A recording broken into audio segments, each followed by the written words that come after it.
Ladies and gentlemen, welcome live to 3 Wide TV and round 2 of the 2020 Hacksaw PC's American Sim Racing Series Premier Series here at Las Vegas Motor Speedway. This should be an absolute spectacular show here for tonight's 200-mile Victory Lane Quick Oil Change, 134 laps around this 1.5-mile raceway. And if Daytona last week in the Glassdoor Brewing 250 told us anything, gentlemen, this is going to be another fantastic show. Only 2 cautions last week. They put on an absolute doozy all the way to the finish. Horse Ty Haster getting that win. If you didn't go see it, make sure you watch it after this one. But ladies and gentlemen, I'm Peter Short, and joining me in the booth here tonight, it's kind of a full booth because we got Charles Sears as well, as Jim Foo's going to get those Menard plugs in all night long. Got to get the first one in so I can beat Jim to the punch.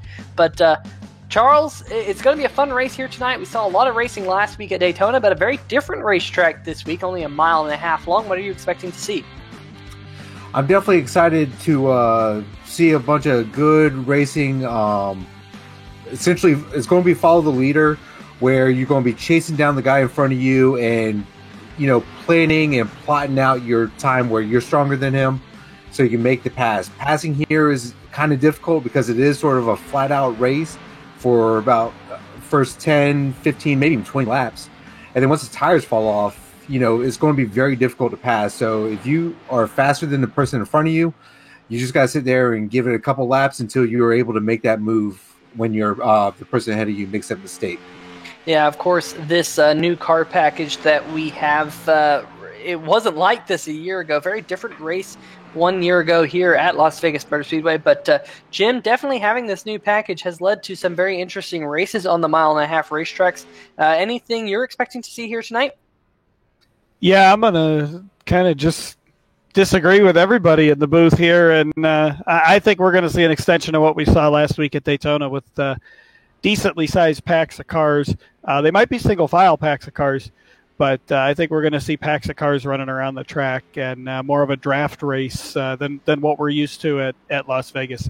We raced here last fall to kick off the playoffs for the Cup Series and had a lot of wrecks because there were a lot of people bunched up together. So it's going to be very interesting to see what happens here tonight with everything at Las Vegas. But what a beautiful facility and what a nice day we got here.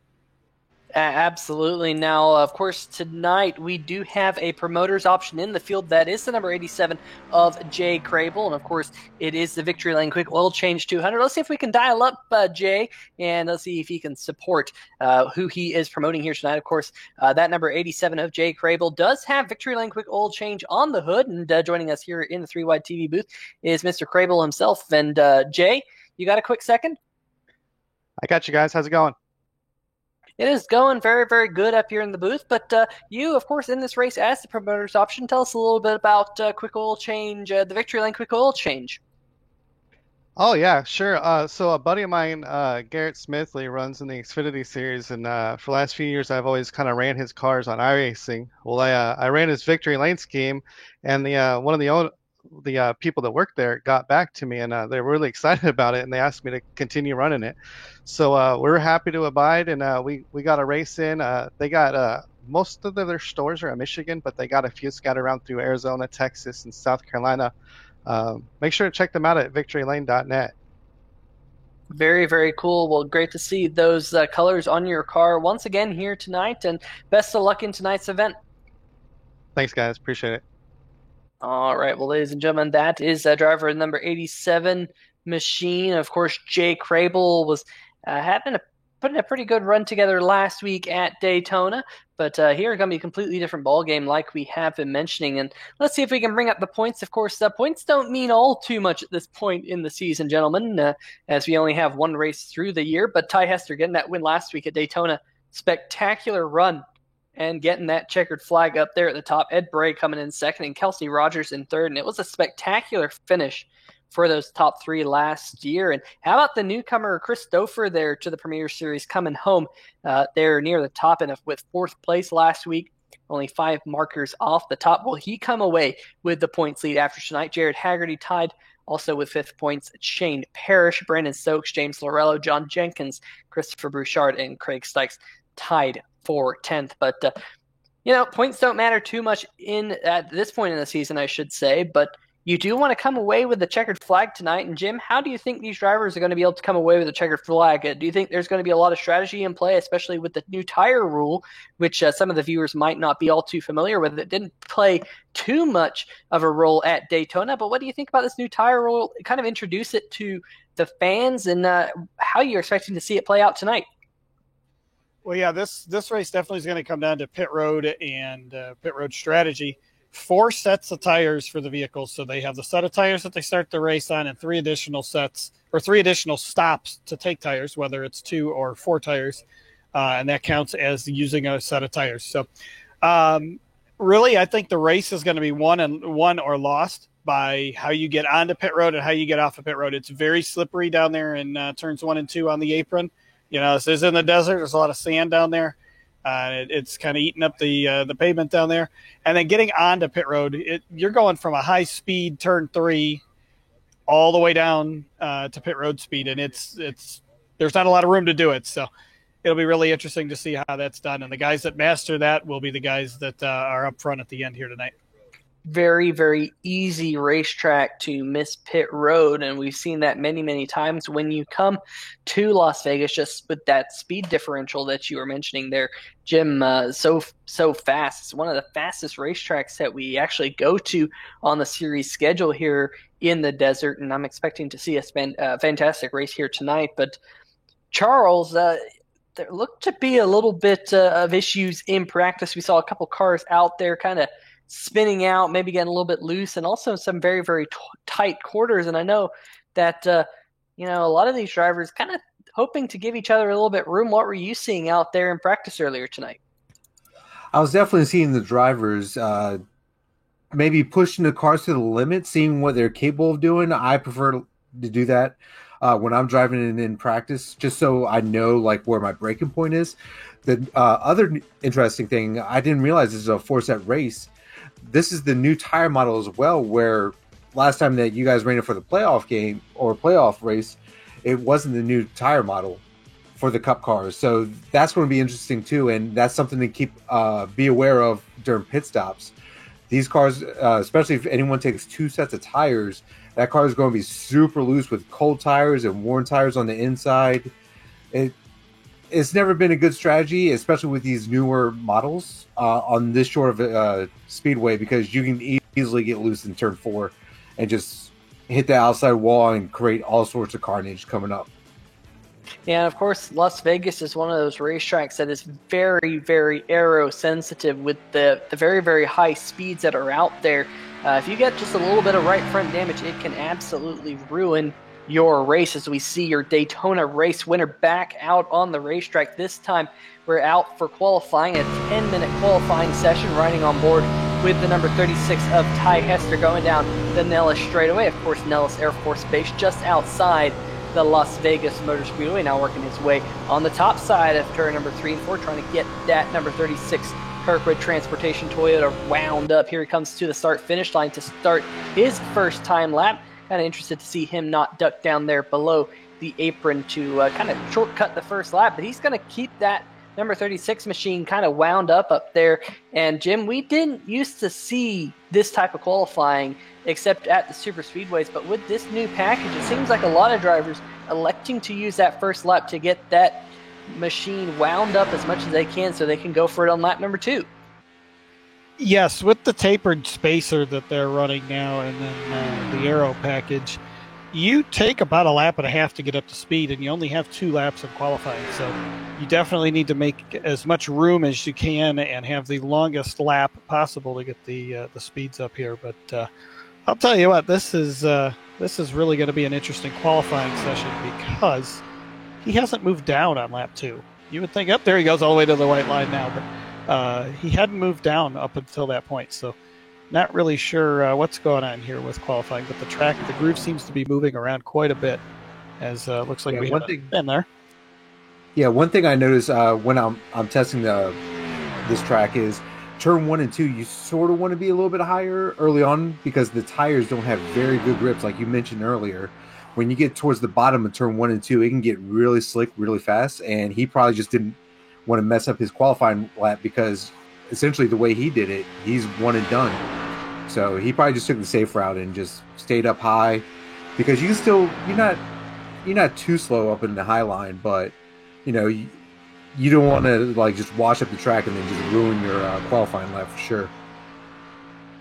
There you see the number 29 machine, Will Worcester, with Slice and Porcupines on that machine. There's your runner-up from Daytona coming to the start-finish line, finishing his first time lap. That's Edward Bray in the Boswell Country Roads Harley-Davidson Chevrolet, and now he is on it for his second time lap, which should be his fastest of the 2 qualifying laps here, as we're just now about 3 minutes into the qualifying session. Brian Yazik up at the top of the charts there. And I'll tell you what, Jim, we saw some very, very quick times out of Brian Yazik towards the end of last season, as Will Worcester goes second as I say that. But Brian Yazik kind of on a tear here in the Hacksaw PC's Premier Series with such a good finish to the season. What do you think about Yazik's chances here tonight? You know, he's one of the hardest drivers to beat because he's so good at just about every track that we go to. And so good that at the end of last year, when we went over to Ford with just a couple races to go as the playoffs were kicking off, that's the team that we borrowed notes from and kind of had give us a hand with everything as we made that switch there just for the last few races, and it really paid off as we saw. But Yazik, his entire Loud Pedal Motorsports team, all his teammates over there, Michael Krobach's pretty quick, Woody Mahan's pretty quick. That whole team is really hard to beat, and they are excellent at playing the strategy. They're great when it comes to timing the pit stops, and occasionally they get lucky with a caution or two. So it's pretty cool to see that. I think tonight, I think you're going to see some battles between Yazik, Worstler. I think Jenkins will be up there, and Greg Evans in the 83 should definitely be up towards the front here come race time.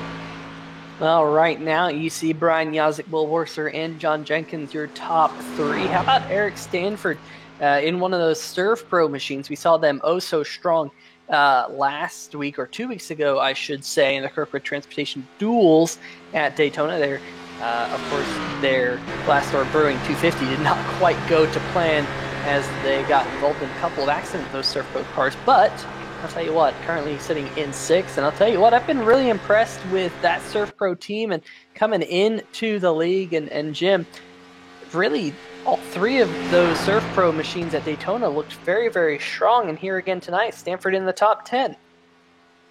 Yeah, they're down the 89 car of David Washington. He actually failed to qualify, so they're down to 2 in the race tonight, and I don't know if that's going to hurt them at all or not, but they've definitely been quick. They were quick throughout the tryouts and just were quick to adapt there at Daytona. So really cool to see Surf Pro on the cars. You know, they can do cleanup from fire to water to just about anything and make it look like it never even happened. So really excited about having Surf Pro on board with us. And of course, we're coming up on Atlanta in a few weeks with the Surf Pro Wheelband Challenge Showdown. Wheelband Showdown. Yeah, that should be pretty awesome. I mean, it's kind of a championship within a championship, which is always a fun thing. There's the number 43, Richard Fletcher. If you're looking on the left side of your screen, the number 51 machine, Mitch Brown, has taken it to the top. Of course, your reigning Premier Series champion, winning that last year, and now sitting atop the leaderboard with about 3 minutes 51 seconds left. But as the racetrack here goes quiet, we're going to step away for just a brief moment, put in some quick commercials. We'll be back for the green flag here on 3Y TV. Every day in business starts with a number. Output, productivity, efficiency, all measured in numbers, because data drives decisions. And if fire or water damage strikes, the numbers for your business can slow or even stop. Unless you know this one. 1-800-SERVPRO, the number 1 choice in commercial cleanup and restoration. The most realistic online racing sim ever made. This is iRacing. Detailed laser scan tracks, fully dynamic real world cars, and over 50 series to choose from. 6 online world championships offering over $100,000 in annual prizes. This is the original esport racing game. This is iRacing.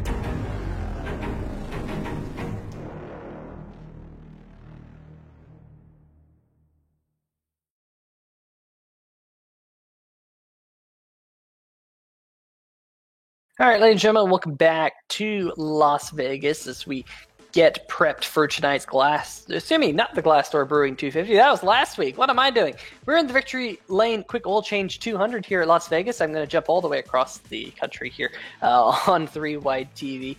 But I'll tell you what, 2 minutes left, and currently the number 51 machine of Mitch Brown is your current pole sitter, your provisional pole sitter, as no one else decides to go out there and qualify. And Jim, I was looking pre-race at how many non-qualifiers there were. Tell us a little bit about the pre-qualifying, how many cars made it in from that, and how many cars went home. Well, we had 21 that made it in from that. Is Brandon Stokes didn't fail to qualify. He withdrew from the race tonight. He had other commitments. So we took 21 from the qualifying session and had 17 drivers that failed to qualify here tonight at Las Vegas. So 17 drivers that made the virtual trip across country to Las Vegas Motor Speedway and have to make that virtually long trip back home. Yeah, so very, very interesting to see so many drivers now going to have to go back home and try again next week here. But I believe that Charles Sears has actually caught up with your provisional pole sitter, Charles. Yes, Mitch Brown, do you read me? Yes. How's it going? Doing well, man. Man, you put down a pretty fast lap, edging out Brian by only 4 thousandths of a second. What was your secret right there, running that fast? I mean, you just got to run it like Talladega and Daytona, pretty much. That's all you got to do. Fair enough. Yeah, we saw a couple guys using that strat, and it was working out for y'all. Well, congratulations, man, on the pole.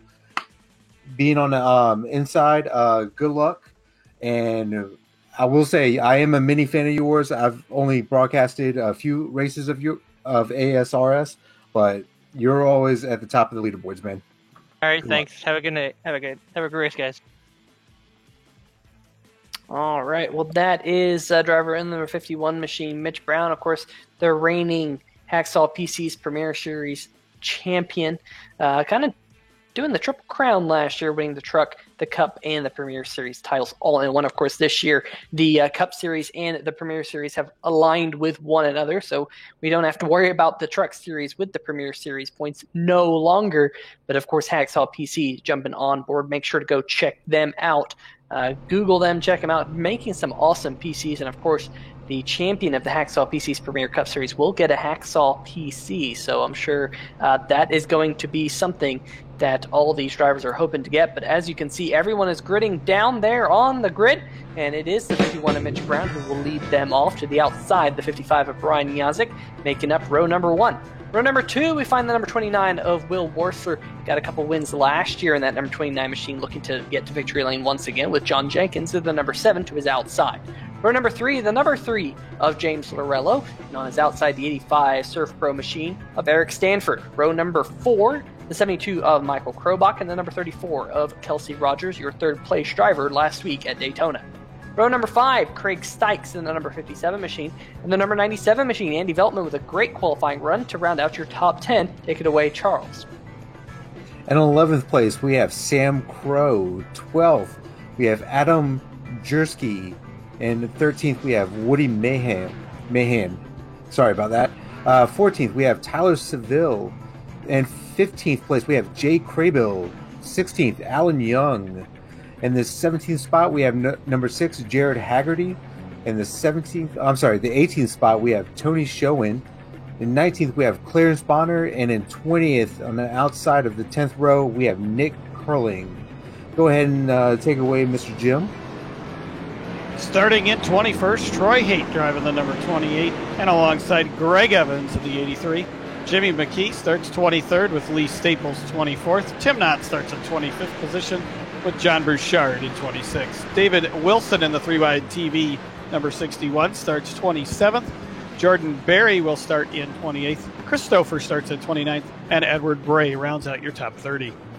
Taking you 31st through 40th, we have Travis McDaniel, 31st, Christopher Bouchard, 32nd, Steve Buhala, 33rd, Ty Hester, 34th, your winner from Daytona, Richard Stallings, Richard Fletcher, 35th and 36th, Jake Douglas, Shane Parrish, Jordan Harnish, Alex Giese, and Jason Stewart round out your field here tonight. 37 cars took time, but it does look like we have 40 cars on the racetrack. Looks like Jordan Harnish will not be starting this one. I believe he was one of the alternate drivers here tonight, but that man right there, the number 51 Patriot machine of Mitch Brown, will be out there on the racetrack. Getting word that Alan Young has had some connection issues. That is a heartbreak. He was supposed to start from the 16th position, but here right now he will start this race from pit lane, but the pace car is headed down pit lane. Green flag about to be thrown here. The 51 of Mitch Brown will lead us down to the start of the Victory Lane Quick Oil Change 200. A little bit of a sketchy start to the outside groove. A couple of cars kind of laying back. The race control will not like that. There is a rule that they're going to have to bunch up, and that didn't happen before the start, but the number 51 of Mitch Brown gets away to a clean start, and he leads us going through turn number 1. Look at Brian Yazik up there in the 55 machine trying to get wound up, unable to do so just yet. Look at those cars drafting down the backstretch. Look at the 29 Will Worsler. He's going to go for the race lead here on the first lap, Charles. And here they go, going into turn 4, coming out. We got Mitch Brown taking the lead. Oh, man.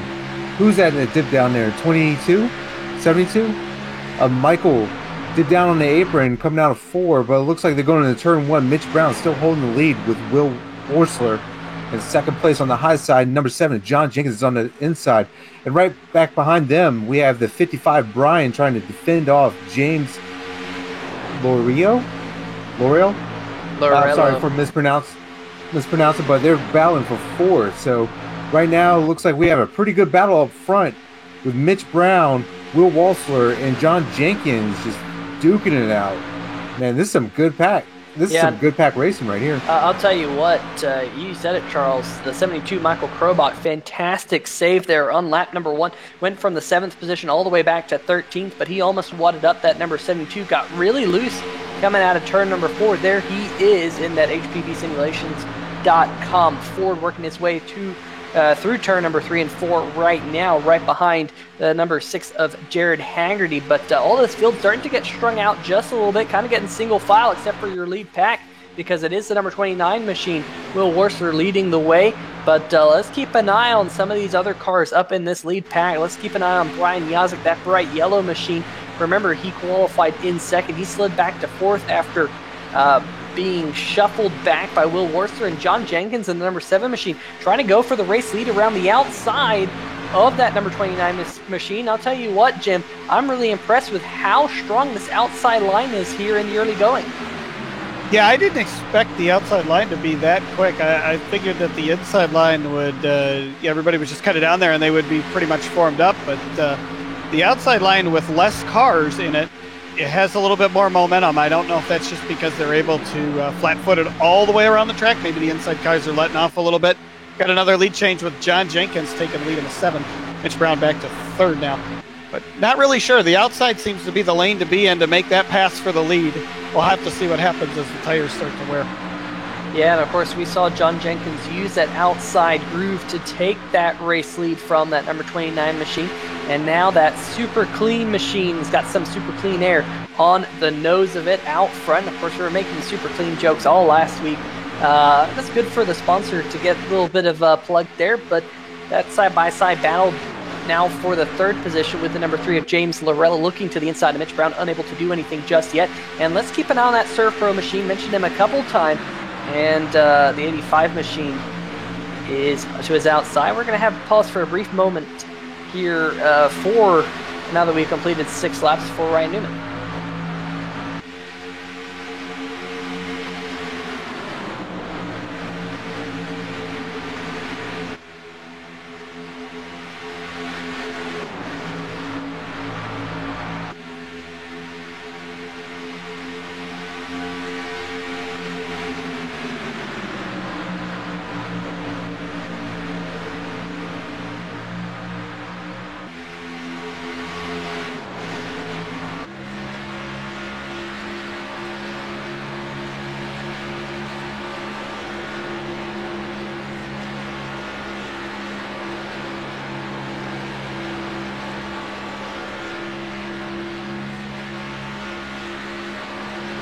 All right, everyone. That we did 2 laps there of silence. Of course, 1 lap in because of Ryan Newman and his accident at Daytona yesterday. We send all of our well wishes and thoughts to Ryan Newman, his family, and his children after he is recovering, with some very good news coming from Daytona today that he is talking and responding to doctors and everything like that. But we also took a lap of silence because it was 19 years ago today that we lost Dale Earnhardt at Daytona. Of course, 7 championships. So lap number 7 was a quiet lap for multiple reasons.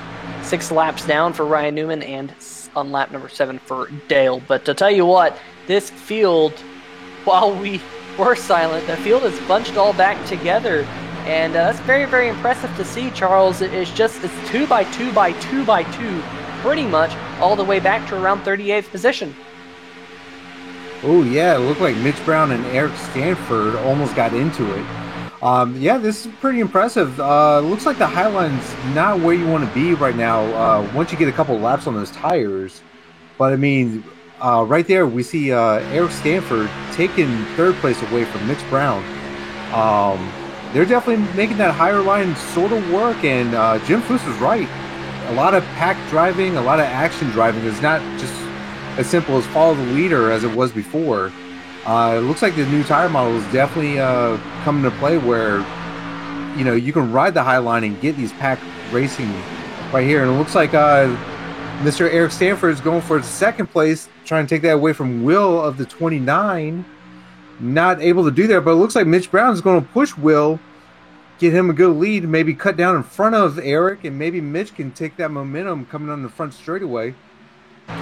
Whoa, look at Will Worsler. He got really tight there coming out of turn number 4, pushed all the way up the racetrack right in front of that number 51 machine. And now looks like Mitch Brown's got a run on Will to his right rear quarter panel. So all of a sudden, possibly that number 29 Porcupine Slice Pizza Bar machine possibly starting to struggle up there near the front. There he goes, cutting in front of that 51 machine. I don't think he got tight there this time around, though. I think he just decided to cut him off. But Jim, some really dicey racing here early in the going as Will Worsler once again cuts up in front of that number 51 machine. Yeah, I don't know if the inside cars are getting a little bit loose or what's going on with them, but it just seems like the momentum stalls out when that line forms up on the outside and goes around. Real quick, though, we need to record that soundbite from just a couple seconds ago there, Carlos. We need to play that back later on in the season because I don't think I'll be right all season long, but we need to keep that one on file there. But they're even 3 wide back here towards the back half of the top 10. It's incredible racing here at Las Vegas. Of course, we have now completed the first 14 laps, 120 laps to go, and so far, no cautions. And I'll tell you what, Jim, last week at Daytona, only just a couple of caution flags. They did a... as I say that, the number 35 of Kelsey Rogers hard in the inside wall. Took out Will Worsler on that one. Man, they were taking a 3 wide coming out too, and I thought they were going to hold it, but unfortunately, the middle car of Kelsey just could not hold a good line coming out turn 2. I think there was contact there between the 29 of Will Worsler and Kelsey Rogers. I think Worsler might have pushed up a little bit. We had seen that number 29 had been getting tight. Now let's see if we can back this up a little bit. There you see the number 29 going around. Watch some of the other cars towards the back of the pack also kind of getting involved. Looks like they had to check up for this, but let's watch that number 29 down there on the bottom. And I think he just pushes up about half a lane right into the side of Kelsey Rogers, and that's not what Kelsey wanted, of course. Fantastic run at Daytona, now hard in the inside wall. Doesn't look like too much damage on that number 34 machine, but I'll tell you what, the commentator, a.k.a. me, had to open his big mouth, and that puts us under the first caution here today. Jim? Yeah, just taking a look at that, a couple different replays here all at the same time. You know, I mean, it's just, that's a product of pack racing. That's going to happen, and that's tough. Both of those drivers were way up front. Now they're going to be all the way at the back, and the 29 looks like the 29 getting the charge for the caution. So he'll be all the way at the back. Got some cars on pit road, though. Yeah, this is going to be interesting. Of course, one of the things this season for the Hacksaw PC Premier Series is going to be tires and tire management. There, like we said at the top of the show, only 4 sets of tires here tonight. Yeah, but we do have drivers like Brian Yazik, we got Craig Stykes, Michael Krobach on pit road, Dave Wilson, Tyler Seville. Quite a few. It's pretty much about half the field or so came down pit road, which is going to be very interesting to see. Alan Young is the lucky dog. Remember, he did not make the start of this race. He's actually being scored 14 laps down after the lucky dog, as there's the number 12 machine.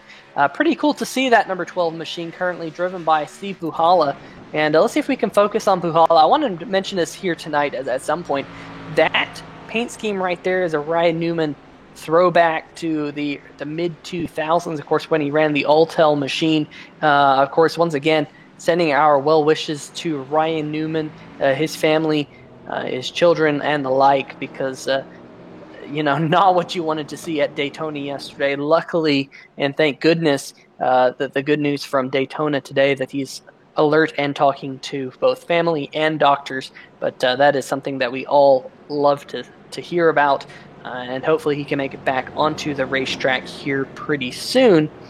But now we're under caution, and Charles, I'll kind of ask you this question.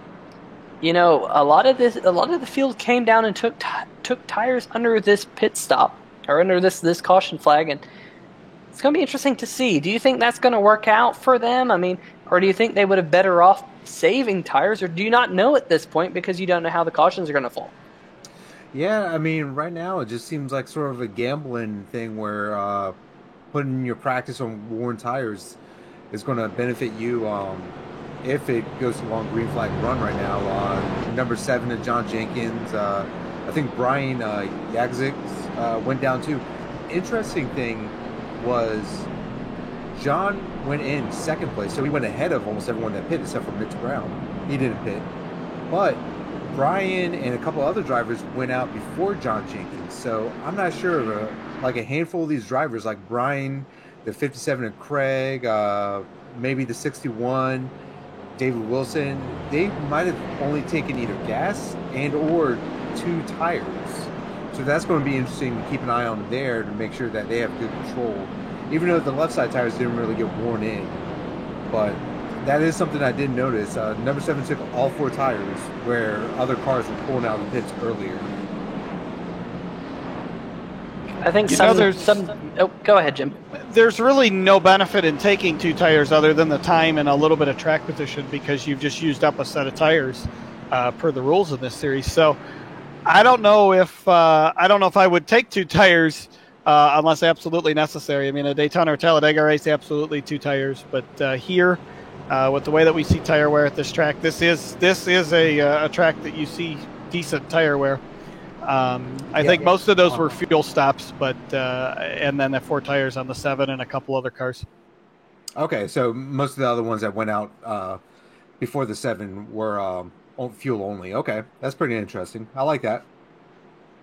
Yeah, I think the admins are told if they see any side of the car jacked up under caution, then that counts as 1 set. Got to give a shout out to some of the people in the chat. Of course, we've got Fernando Matos, Nikki Worsler, rooting on Will Worsler. I know she'll be a little bit upset that Will will now find himself back in the field. No Mercy, and Riley Bunden saying 6 strong, of course, in support of Ryan Newman. Of course, that's going to be something we're going to highlight a couple times here tonight, but we're about to go back to green here in the Victory Lane Quick Oil Change 200. Still a long way to go. Going to have 19 laps in the books once we go back to green flag racing, and there is the green flag. The 51 machine, Mitch Brown, leads us to the start-finish line for the second time here today. And you know what, Jim? One thing I've been thinking about is Mitch Brown. He's been kind of steadfast to that high groove. I wonder if he was thinking about conserving tires up there on that high line. That's a really good question. We are in Vegas, so you got to know when to hold them and know when to fold them. But there we go. We got our Kenny Rogers reference there. We got a little gambling reference here for Vegas. But, yeah, I mean, he might be holding something that we don't know, and looks like we had a car down to the ground. Yeah, really tight there coming out of turn number 4. I think the 02 machine got just a little bit loose. Looks like Ty Hester in the 36 machine. He's got some right rear damage, possibly from that contact. But now we go on board with the 99 machine of Clarence Bonner. Ooh, tight there on entry into turn number 3.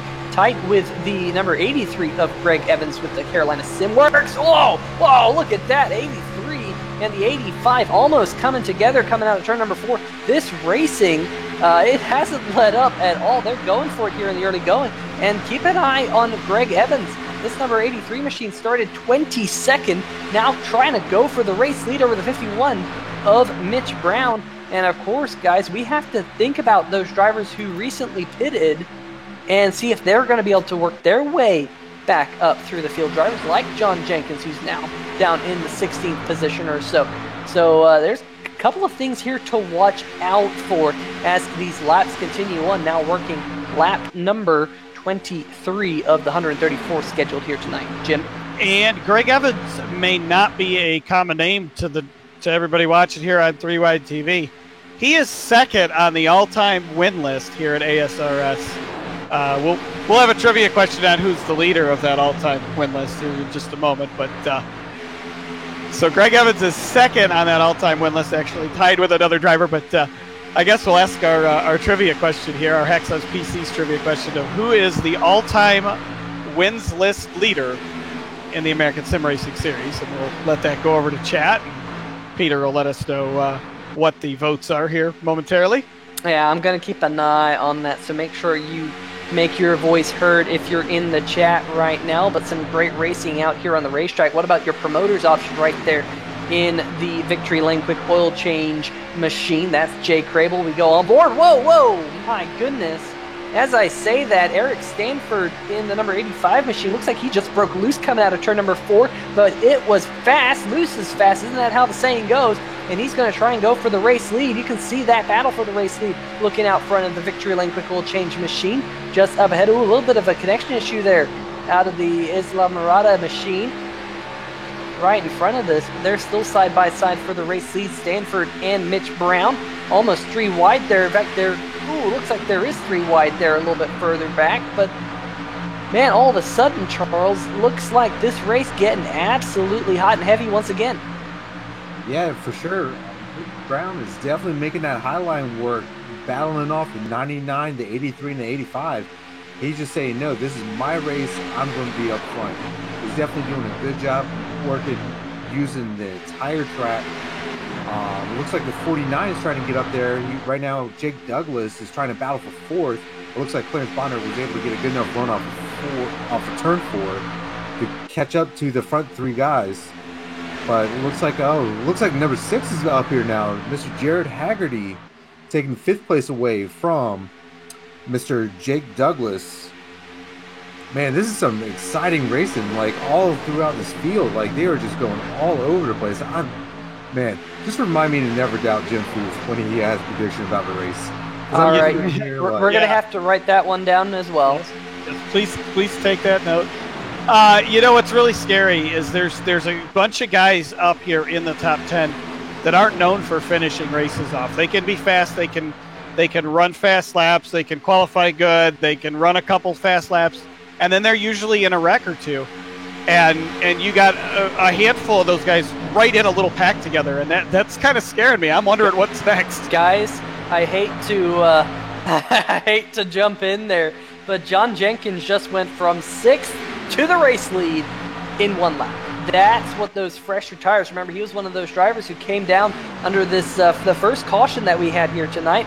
And he's just taken that number 7 Super Clean machine back to where he was before he came down pit road. Of course, he's trying to fend off that number 51 machine to his outside, Mitch Brown. But tires looking very, very important here. Perhaps maybe a little bit more important than I thought they would with the way that this pack racing is. But John Jenkins is going to clear that number 51 machine and back to the race lead. I'll tell you what, that's very, very impressive, Charles. Yeah, and this is the turning point right here. If having those set of tires, essentially what, 10 laps? Trouble! Tires. Oh, yeah, there's trouble right around Tony Schoen. And big melee on the backstretch. A 31 Ty Hester involved. The 71 the 81 machine getting into that pit wall opening. That 81 machine is driven by Shane Parrish, and That's one of those Serve Pro machines. Tell you what, I don't exactly know where that happened. I saw it happened, I think, a little bit further up, around Tony Schoen in the number 33 machine. Yeah, right there with Jay Crable, and Crable did a fantastic job to save it, and a couple of cars back there trying to check up. Everyone's scattering all over the racetrack, and unfortunately for Shane, I think he's going to get the wrong end of the stick. Let's see if we can see what happened here from the helicopter cam. There's that initial contact up ahead, and ooh, looks like Yazik got into the back of the 81 machine, got him sideways as we see this awesome slow-mo. Watch that number 71 machine, Adam Jersky there. I think he was able to keep that 71 off. No, well, a little bit of contact there with the 81. That's what sent the 81 hurtling into that pit wall opening. But not too many cars involved, but this will set up the second caution of the day. Now, working lap number 31, looks like Jay Crable will take the hit on that one. And look at number 36 there, Ty Hester, your Daytona winner. Looks like he's going to get away fairly scot-free, but we got a lot of drivers on pit road as we speak, and this is going to change the complexion of this race, and it's going to be very interesting to see how that plays out. We saw how fresh tires as we go on board with this is the 26, I believe, Lee Staples. So very, very good. There's Lee Staples on pit road, did a good job of avoiding that contact, but there is your race leader, the number 7 of John Jenkins. Of course, he pitted under that last caution, not electing to pit under this caution, but now the whole field are going to have fresh tires because everyone's on pit road, which is going to be very interesting to see how that plays out, Jim. Well, the 7 car's not on pit road, so now we're going to see the Mad Dash back. That's the danger of it with tire management as such a big part of this kind of racing nowadays. He took his tires early, and now he's going to have to hold off a hard charge. I'm going to tell you what, those guys on the fresh tires are going to look like 5 o'clock on the I-15 leaving Las Vegas on a Friday afternoon. Guys, I want to see if we can dial up a replay here of the number 57 of Craig Stykes on pit road, because there was contact on pit lane between a couple of drivers. I think Tim Knott, Craig Stykes were both involved, and there I think was one other. Here they go. Here they are coming down pit road. This is Andy Veltman in the number 97, so not quite the right person. Let's see if we can dial up Craig Stykes. Craig in the 57 machine. I think it happened. I think Tim Knott, the 41 machine, kind of inexplicably slowed down on pit road, but we'll see what we can see here once we get this replay set up for you. Quick little side note, 3 drivers stayed out. Okay. Yeah, so we got the replay. Yeah, here we go. Okay, so the 57 headed down pit road, got the 71 machine behind him. There's the 26 headed to pit road, and Tim Knott just stopped on pit road. The 71 just could not see through the 57 Porcupines machine. The 71, of course, driven by Adam Jersky, who was involved in that accident. Just he could not see through the 57, and that 41 just kind of slammed on his brakes there. That is inexplicably inexplicable. I gotta say, it looks like something must have happened to the 41 machines, maybe his equipment or something like that. Jim? I have no idea what happened there. I've never seen anything like that in my life where a car just stopped on pit road. Yeah, that is going to be very, very interesting. We'll see if we might be able to dial up someone here under this. Let's see if our Mr. Producer Man can bring up someone. John Jenkins, Peter Short in the 3-wide TV booth. You got a copy? Yeah. All right, man. Well, it seems like the pit strategy's kind of swung the other way now. You're going to be out there on some older tires, but Harry, what do you think you're going to be able to do to keep this race lead? I think I'm going to get torn to pieces here. Got these guys on new tires. All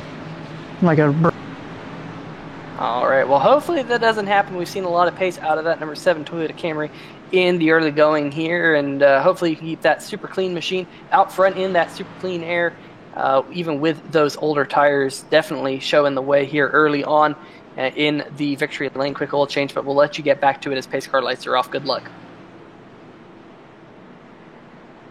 Yeah, so quick update. The 7-3 and the 66 did not pit on that.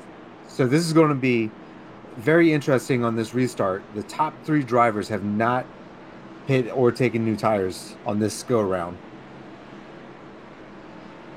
Yeah, I think Christopher Bouchard and Ty Hester possibly also elected to stay out. It looks like they have about 33 laps since they last pitted or so. In fact, no, excuse me, that's incorrect. My live timing is scoring a little bit off here. But Mitch Brown on back did elect to pit under this pit cycle. Pace car headed back down pit road. We're going to go back to green flag action.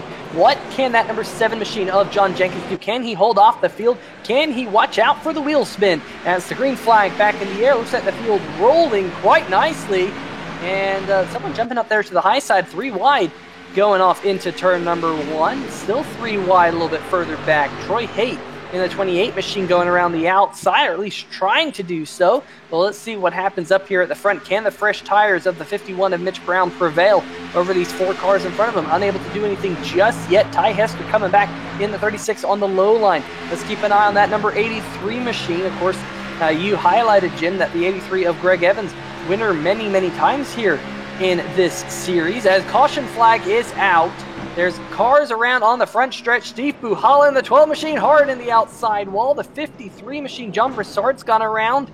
A couple of other cars going around. Looks like we got someone in the back. Ooh, the 49 machine, Alex DC in the 77 getting involved. And oof, man, came back down into traffic. That's Jake Douglas. Let's see exactly what happened here, Jim. What are you seeing? Looks like the 49 just got a little bit up the track there and then came down into the 17, collected the 77, and then it was just all on. Peter, you're going to have to call out the sponsor on that car. I did not draw the short straw for that one tonight. The Isla Morada Beer Company on Jake Douglas's machine. And, you kind of called it there. There might have been a little bit of net code between the 17 and the 49, but they definitely were very, very close. And unfortunately, a couple of other cars near the back of the pack, like John Broussard in the 53 and the 12 of Steve Buhala, kind of just getting wrapped up in it. Here we go, on board with Steve Buhala in the number 12 machine. Coming out of the corner, unable to see anything just yet. Sees cars going everywhere right there, slams on the brake, and looks like maybe either a little bit of net code there or just got too much rear brake in it and sent that number 12 machine up into the outside wall. But now the 3rd caution here at Las Vegas as the field now works their way through turn number 3 and 4 underpacing. Let's see who's going to come down pit road. Ty Hester. He's going to come down pit road in the number 36 machine.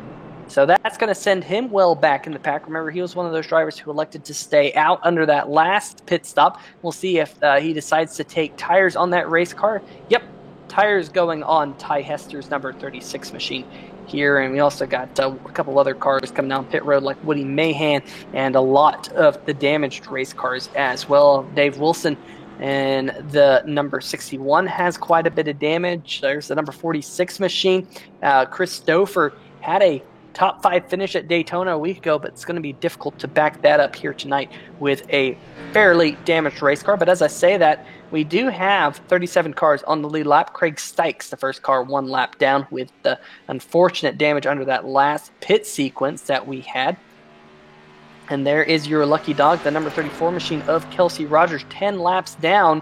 Was able to get that race car back out on the racetrack. Not too much damage, but there must have been a lot of damage underneath the hood in the first caution flag here tonight. But I'll tell you what, guys, it's been a very crazy race here. I mean, the racing we've been seeing very, very intense. And as of right now, the number 7 machine of John Jenkins still your race leader. And I'll tell you what, Jim, I think John's going to have to get maybe 1 or 2 more cautions here, kind of at back-to-back, to see if he can hold on to that race lead and possibly conserve a set of tires in order to go back at it. But if you kind of split this race into fourths, we still have quite a long way to get to the halfway distance, in which case he would have used half of his set. So I think he's probably going to be stuck on the set for a while. What do you think? Well, absolutely. If you were to divide this race into quarters, it's like 34 laps on the first run and then 33 the rest of the race. So it's really tight to try to do that. And he made that stop really early. So, I think he's going to be a sitting duck, but it does take a couple laps for those tires to come in, just like we saw with him. It just took him a couple laps to get up to speed and then he came through the field pretty fast. So I think we'll see the 51 and that pack of cars get there and probably blow the doors off these guys before too long. Hey, while we got a little break in the action, just want to focus on one of our partners here with the American Sim Racing Series this season, American Regardless. It's American worn, American made clothing, and definitely wearing my American Regardless t-shirt here tonight at Las Vegas Motor Speedway. Getting a lot of compliments on it, by the way. Yeah, of course, American Regardless, they jumped on board last year, sponsored a race, and sponsored your car last year. But very, very cool stuff. Go check them out. Buy some of their clothing. They got some awesome stuff, high-quality clothing as well with the very trendy wear, I gotta say. I've checked them out multiple times. Of course, one of the sponsors of the Hacksaw PC's Premier Series, joining people like Hacksaw PC, Surf Pro, DB Sim Racing, and many, many others. Of course, you can see the link in the description to check out the sponsors for this series. But looking at pit road, guys, we still have a couple of the drivers coming down, trying to get as much damage repaired as possible, like Kelsey Rogers and John Broussard. But the field is going to double up here for the restart. And I'll tell you what, Charles, it's been an entertaining race. We're not yet to the halfway. We've seen some crazy racing. Now that we've seen a couple cautions back to back, do you think these drivers are just going to settle in? Do you think they're going to just ride this one out, or do you think we're going to see the craziness that we have seen all race long continue?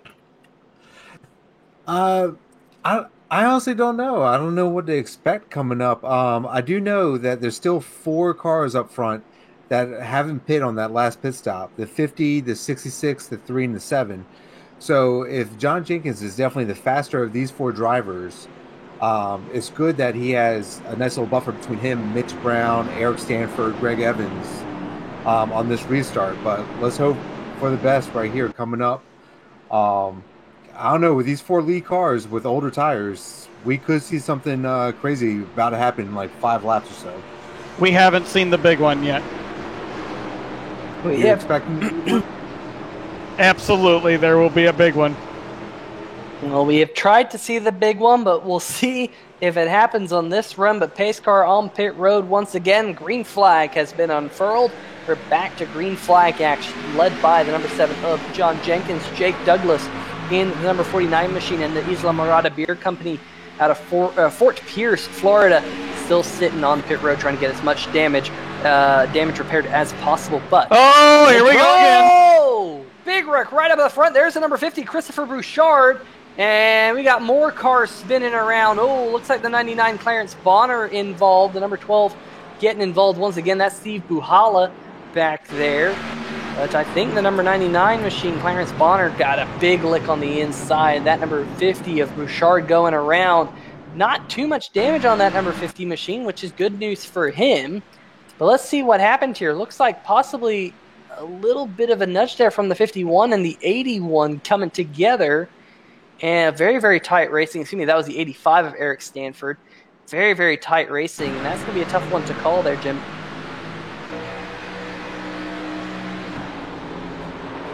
Yeah, I'm glad I don't have to make that call tonight.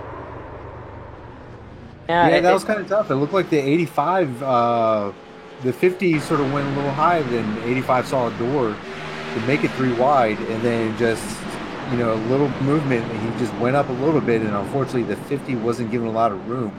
But I mean, that could have been an effect of the older tires. And here we got a view of the 12 car coming at the carnage coming up. Boom. We got the 50 spinning out. And man, it looked like looks he got like hit from behind. Yeah, that's what it looked like. It looked like he was going to be clear through that. Luckily, he didn't make any contact with the inside wall, so hopefully the additional damage to that number 12 machine is not all too much. Here we go. See if he gets hit. Oh, he got hit from the side. Just couldn't quite see it, but fantastic job to get that number 12 machine woed up to not get any further damage. But all of a sudden, the number 7 machine, John Jenkins, still out front. Mitch Brown is going to be up into the 4th, and I'll tell you what, Jim, I watched that replay a couple times, watched it in slow motion. I don't think there was any contact between the 51 and the 85. I think Eric Stanford just kind of washed up the racetrack. I think he was a little bit spooked by the number 51 down there on the inside and just how tight they were.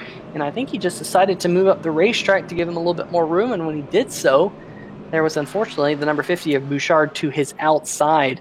And now Bouchard will drop all the way back to the 35th position. We'll have to get a little bit of damage repaired on that race car. Craig Stykes is your lucky dog in the number 57 machine. He will be back on the lead lap. So real quick, I got some racecraft theory for you guys. So right now we're about at the third way finish mark at lap 45, 46, somewhere around there. And John Jenkins only has used one set of tires and still has two more left to use. So I think he's a big benefactor of these two cautions being very short, killing a lot of laps and making them, taking those tires early to get back up front is actually working out for him. Yeah, I completely agree. He's got to the point where he's got up there near the front, kind of holding on to that, keeping that track position, and more importantly, keeping that number 7 machine clean. We've seen these accidents back to back to back, and for those cars kind of back in the pack, I'm seeing a lot of cars with certain levels of damage. Will Wurzler in 10th, one of those up kind of towards the front. Lee Staples in 9th has a little bit of damage. Tyler Seville in 7th got some damage. Even Greg Evans got a little bit of nose damage. So by keeping that number 7 machine clean and out front, he's helping himself in multiple different ways, because we've seen these accidents very, very difficult to predict, especially when you see that smoke thrown up in front of you, and possibly a couple of these race cars having a little bit too much rear brake bias and leading to further accidents. It's very, very tricky out there, Jim. And I know as a race car driver yourself, when you see something happen in front of you, you get on the binders, you just don't know if the other cars around you are paying attention or can even see it. Wait a minute, these things have brakes? Yes, the pedal in the middle. I didn't see a whole lot of braking going on over there. I saw a few guys doing some crazy things, but hey, this isn't the ASRS ARCA series. Hey, now, something to go back to with a point here with the 7. He had 3 cars behind him, so he had 2 whole rows of cars as a cushion. Now he doesn't have that. The 51 sits in 4th, and the 51's right on the outside. So if the 3 gets a bad restart, spins the tires, anything goes wrong with the 3, the 51's just going to eat him up, and then he's going to be right there to take the lead. Yeah, we will see how this goes, but we're going to step away here for just a quick moment. Throw a quick commercial for you. There's the Surf Pro machine. I believe that's who we're going to see a quick word from here on 3Wide TV. Life happens everywhere. Like it never even happened, only happens here. The cleanup and restoration specialists at 1-800-SERVPRO and ServPro.com.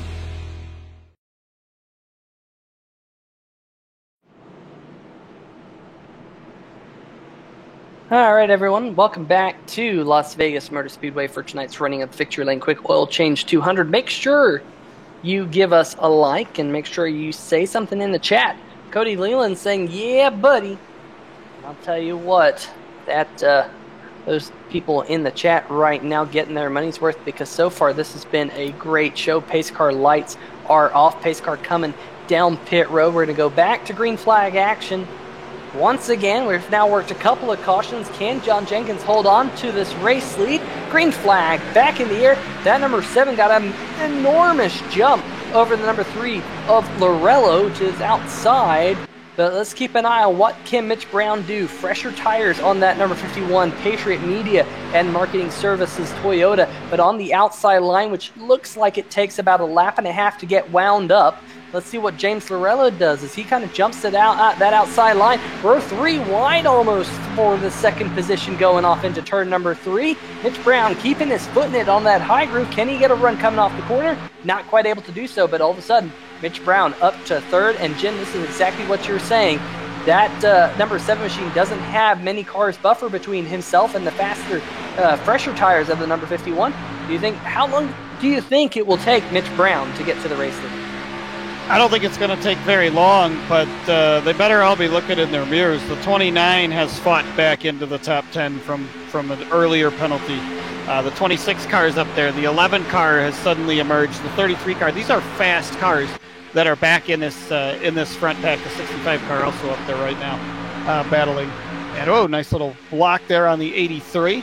Blocking doesn't work so well here at Las Vegas like it does at Daytona. It's not as easy to do here as Mitch rides there in the 4th spot. I expect him to be in the lead probably in a handful of laps, as he is really pushing that back bumper. Yeah, that 65 came out of left field. Looked like he came from like 7th place, and then all of a sudden he's up here racing for the lead. Like he's trying to push that through. Yeah, I think he was over at the MGM not too long ago, and back over here at the racetrack. Just like a rocket ship, just shooting his way up here, and unfortunately he's stuck behind that number 3, and he's paying the price of choosing the wrong lane to be in.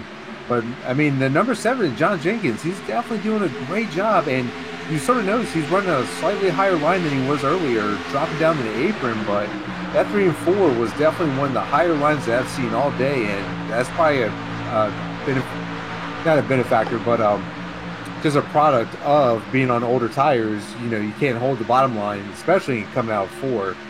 These cars can get loose real quick if you don't have the right groove and right grip on these older tires, for sure. But he's trying to block every lane he can. That's why he's running up there. That's the fast lane, and here they come now to the inside. Yeah, we'll have to see whether or not he can fend off the number 51, because Mitch Brown is sniffing for the race lead. He's got his nose in front for now. Can he clear the number 7 machine? It surely looks like he will here through turn number 1 and 2. And new race leader, the 51. The 7 in the outside wall. Scraping the outside wall, throwing up some sparks, and all of a sudden, John Jenkins with a little bit of right side damage. How will that affect him from 1st to 4th now in 1 lap? Jenkins led the last lap, and now he finds himself behind the number 65 machine of Travis McDaniel, who, like you guys have said, has now charged his way up into the top 3. And what about Greg Evans now going for the race lead underneath the 51 of Mitch Brown? In fact, Mitch Brown didn't even lead a lap because Greg Evans beat him to the start-finish line. This was some great racing for the race lead as we close in on the halfway mark. Yeah, that 7 car looked like my grandma on her way to bingo there. Slow and rubbing up against something. Well, I'll tell you what, James Lorello in the 5th position now. Remember, he's on some older tires. He is starting to slide back. Lee Staples is outside. 51 possibly getting a little bit loose up there, going for the race lead, trying to fend off Greg Evans on that inside groove. But what about Lee Staples in the Step Tire machine? StepTire.com. Go check them out as the 51 of Brown does clear. Ooh, tight there between Lorello and the 26 of Staples. Can say that the 51 of Mitch Brown finally will lead a lap here at Las Vegas, but there's some good side-by-side action here for the 5th position between Lorello. Ooh, really tight up ahead. McDaniel and Greg Evans almost coming together. This is some great racing, guys. I gotta say, if I'm one of these race car drivers, man, I am holding my breath right now with how close this action is out on the racetrack. Yeah, and here comes Lee Staples coming down, looking at that 4th position, trying to take it from... Oh, man, we got a good battle for the lead between Mitch Brown and Greg Evans. And it looks like they're going in turn 1, and, man, it looks like Mitch Brown just slightly making that high line work for him. But right here, looks like Greg Evans got a good jump off for turn 2. As we go, Mitch Brown... Oh, he got some contact. No! Looks like Mitch Brown came down a little early. Oh, what good save. What happened there? Well, we'll have to go back and watch that one on the replay. Oh, man. Thank goodness everyone, good heads up driving. I gotta say, that is an interesting one there, gentlemen, because it looked like the 51 kind of turned in early, but I think that's one of those instances where Mitch Brown kind of had the 83 in his blind spot, so to speak, and he expected him to turn into the corner a little bit earlier. You see, looked like 51 was being a little bit shallow on entry there. At least that's my thought. But fantastic save. I mean, 10 out of 10 on the save. He's now back in the 8th position, no damage, and he lives to fight another day. Not even yet to the halfway mark, so he has plenty of time to recover from that. Yeah, it does. We saw that twice out of Mitch during the tryouts, and it's definitely got to be something with the blind spot, because twice that same kind of incident happened. One time with the 83. So a little dangerous to be around that 51 car if he's up front.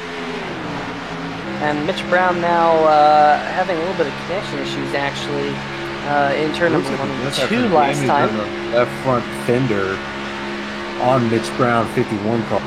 Yeah, I do see that. You are right there, Charles. But he's trying to work his way up, trying to go 3 wide through turn number 1 and 2. Not able to do so.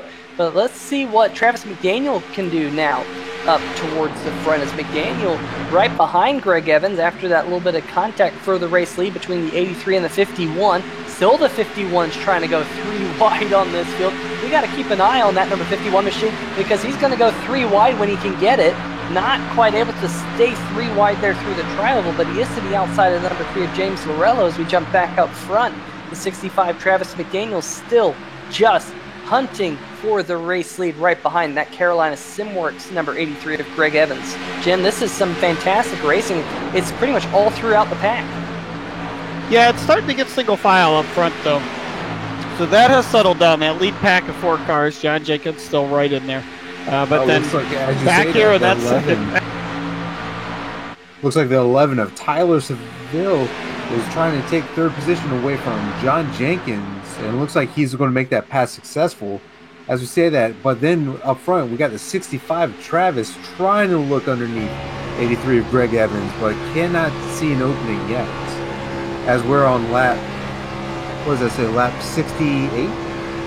Oh, 60, I'm sorry about that. Well, lap 60 of 134 of the Victory Lane Quick Oil Change 200. What are you taking away from this, Peter, so far? Oh, man, I'd tell you, this is kind of the point in the run. We haven't really gotten to this point in the run except for the very first run of the race, where things start to get a little bit single file, but these drivers are still pretty racy. Look at that Jake Rabel there in the 87 machine, and the 6 of Haggerty almost get 3 wide there on the Nella straightaway on the backstretch. But it's like you said, Jim, starting to get a little bit more single file. The race is starting to spread out just a little bit. This is when these drivers, it's going to be important for the drivers who save tires. Oh, the 36 of Ty Hester going around. Caution is out. Going back up the racetrack, going down the racetrack. Whoa, well, he's still saving it. I don't know if he made contact with the outside wall there, gentlemen. And once again, I open my mouth. And, oh, there's definite contact with Troy Haight, it looks like there. But all in all, man, oh, Tim Knott. Yep, Tim Knott there right at the back end of that. Let's see, that's Woody Mahan there in the 84. Wow, looks like maybe the 33 checked up a little bit, and that caused the 36 to check up. Not 100% sure. Would like to see that on board the 36 machine and see if we can see what happened. Here we go, going off into turn number 1 and 2. The 33 comes down the racetrack, and yeah, might have just checked up just a little bit, and Mahan unable to kind of check up for that. Oof, man, Tim's not there, coming right and trying to kill the camera. Tim not having a good day, as our producer just said, so that's a tough break for him. But, man, I gotta say, oh, man, the 36, Tim Knott, or not, the 36, excuse me, Ty Hester, did as good of a job as he could to save that race car, gentlemen. But everyone now down pit road, I'm sure we'll see lots of tire changes here. And I think this is a good move as we get close to the halfway mark now, just 4 laps away from that marker. And the 65 of McDaniel will hit his pit box. We'll have to see if anyone decides to stay out here. And it looks like we do have 1 or 2 cars. We'll follow that in just a second. But there's the number 7 machine. Jenkins, remember, he was kind of off strategy. Well, now he'll be back on strategy with every single other driver in the field. And I got to say, I'm sure he is glad to be back on strategy, because all those older tires were definitely worrying him. But, wow, as I say that, looks like we're going to have some different strategies on pit road, gentlemen. Like the number 6 of Haggerty. What do you think about that there, Charles? The Haggerty just taking fuel only, it looks like. That's kind of interesting, because it looks like we have 4 drivers that didn't pit here. So maybe they feel comfortable. One thing I will say about our race leader currently, Tyler Seville, he was getting a lot of speed towards the end of that, where he was giving a good run on the 65 until the 65. He might even help push the 65 to the lead right before that caution came out. So maybe the 11 likes where his car's at. He likes the tire wear, and he feels like he's saving enough tires where he's making a good run where he doesn't have to pit right now. And with gas mileage, I assume it's not going to be an issue. He could probably last another good 30, 40 laps out there. It's going to be interesting to see how that plays out for him in that number 11 machine. We'll see if our producer can dial up someone here in the booth for a quick interview here as we pace around at 50 miles an hour or so. Definitely been an entertaining race here so far. Cheers. Number 6 of Jared, only taking fuel. That is kind of interesting. He is going to be in 5th place. I guess he's hoping for a good green flag run right here. It could pay off. But, I mean, I got to imagine Mitch Brown, Greg Evans, Travis McDaniel are all going to eat him alive. John Jenkins, the number 3, the number 55 are all behind him, just waiting to get back up front. Yeah, by my math, it looks like it has been about 30 laps since those drivers pitted. But let's see if we can dial up Tyler Seville. Tyler, Peter Shorten, 3YT TV booth. You got a copy? Yeah, copy. Well, man, currently you have 33 and a half laps on those race tires. How's that number 11 machine driving for you out there? And do you think you're going to be able to hold off some of these drivers with those older tires? I should be able to hold off the first 2 or 3 here, I think. My next pit window I wanted to be around lap 75 or 80. So I'm trying not to pit before then so I can have one set of tires left for around lap 100, hopefully. But yeah, the Slice Porcupine Chevrolet is driving pretty good. No complaints. Just trying to dodge the wrecks. Yeah, we've seen some crazy action out there on the racetrack. Were you kind of expecting that here tonight, or has it been a little bit more pack racing than you expected? Probably a combination of both. I expected the pack racing just from how it was last year. And the Vegas race last year had its fair share of caution, so pretty much the norm, I think. All right, well, the pace car lights are off. We're going to get set to go back to it. Best of luck there, Tyler. Hopefully you can keep that Slice Porcupines machine up there near the front. We're looking forward to see how this race pans out. All right, thank you. All right, well, gentlemen, I got to say, we're now over the halfway mark, so it's probably time for some of these drivers to start turning up the wick. And you know what I'm kind of surprised with? I'm kind of surprised we don't have any drivers who kind of laid back, much like what we see at Daytona and Talladega. You know how last week we had that second group of cars just kind of sit back. We just haven't seen that tonight. It definitely is surprising to me, and maybe we'll see that strategy evolve throughout the season. But Jim, lots of accidents here tonight and a lot of damaged race cars out there. How do you think some of these drivers are going to be able to get to the checkered flag? Well, the safe place to be is in the lead. You notice that a lot of this stuff happens maybe 4th or 5th on backs and not quite at the point. So that's one of the ways to do it. But the reason that you see the guys not laying back, there's not enough room. It's a mile and a half. You can't lose the draft. We're coming back to green here with Tyler Seville leading the way. Tony's showing alongside in the 33, green flag in the air, and we're back racing in Las Vegas. Oh, man, a lot of cars stacking up towards the back. No accident. We stay green. Everyone keeping it nice and clean. But to add to your point, oh man, the 50 machine of Bouchard going all the way down on the bottom of the racetrack got really loose at the back of the pack. But to add to your point, Jim, is now we got a couple of cars on an alternate strategy up at the front on older tires. That could lead to accidents up at the front of the pack just because of the differential in grip levels between a couple of the cars. So things could change very, very rapidly. Of course, some of these drivers gambling out in the desert as we have a side-by-side battle now for the race lead between the number 6 and the number 11 there, Charles. Yeah, it looks like the strategy of Jared is paying off right now. He was able to get a good restart and some good runs where he's chasing down the number 11. Maybe getting gas was the thing to put some weight in the back spoiler to get it down and get some more speed on those old tires. But it looks like he's going fallback in line. He does not have enough as he drops back down side by side on the bottom lane. And it looks like the 83 and the 7 are going to go up there and contest as well and help push one of these guys to the lead. As it looks like Jared's going to edge out the 11 of Tyler for right now, but it looks like they're going to even back up. And it looks like the checking up is going to happen between the 7 to 83 following these two guys on older tires. It does not look very good for either of these drivers because they have two very fast. Oh, they're 3 wide and 7's going low. Yeah, and I'll tell you what, trying to go 4 wide there through the tri-oval, but John Jenkins in those fresh tires, he's going to just drive his way to the race lead once again. Super clean air on that super clean machine. Keeping it 3 wide on the bottom. Yeah. Man, I'm scared for the 6 and 11. They're going to wreck. They're right there on old tires. And they saved it somehow. I think, unbelievable. Brian Yazik, he's a heads-up driver. I think he understands that, to finish first you must finish.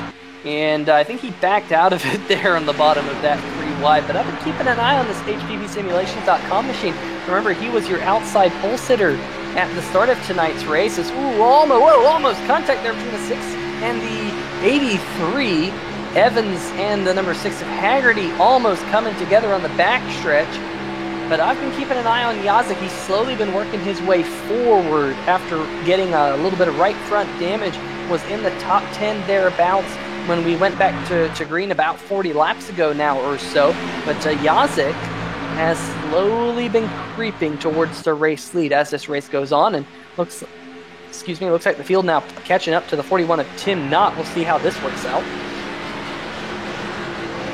Knott gives them room. Knott gives them room. There they go. Interestingly enough, Jake Crable's overcome his early race penalty, our event sponsor here, sponsored by the event sponsor. And that 87 car is right there in the mix here as we are just past halfway. And he actually passes the 83 at Greg Evans. Ooh, I think the 55 of Yazik might have just hit the apron a little bit. And that is going to open things up to almost 3 wide there going down the backstretch.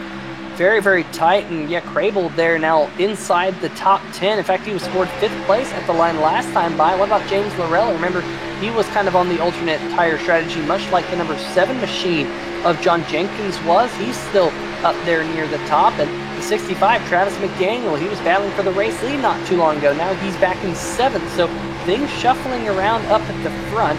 Not going to say that's, not a bad thing because this race has been absolutely fantastic. It's definitely kept me on the edge of my seat all race long, but we are starting to see a couple of drivers now start to fall off the back of the pack. 3 wide from 6. Oh, the 6 shut the door.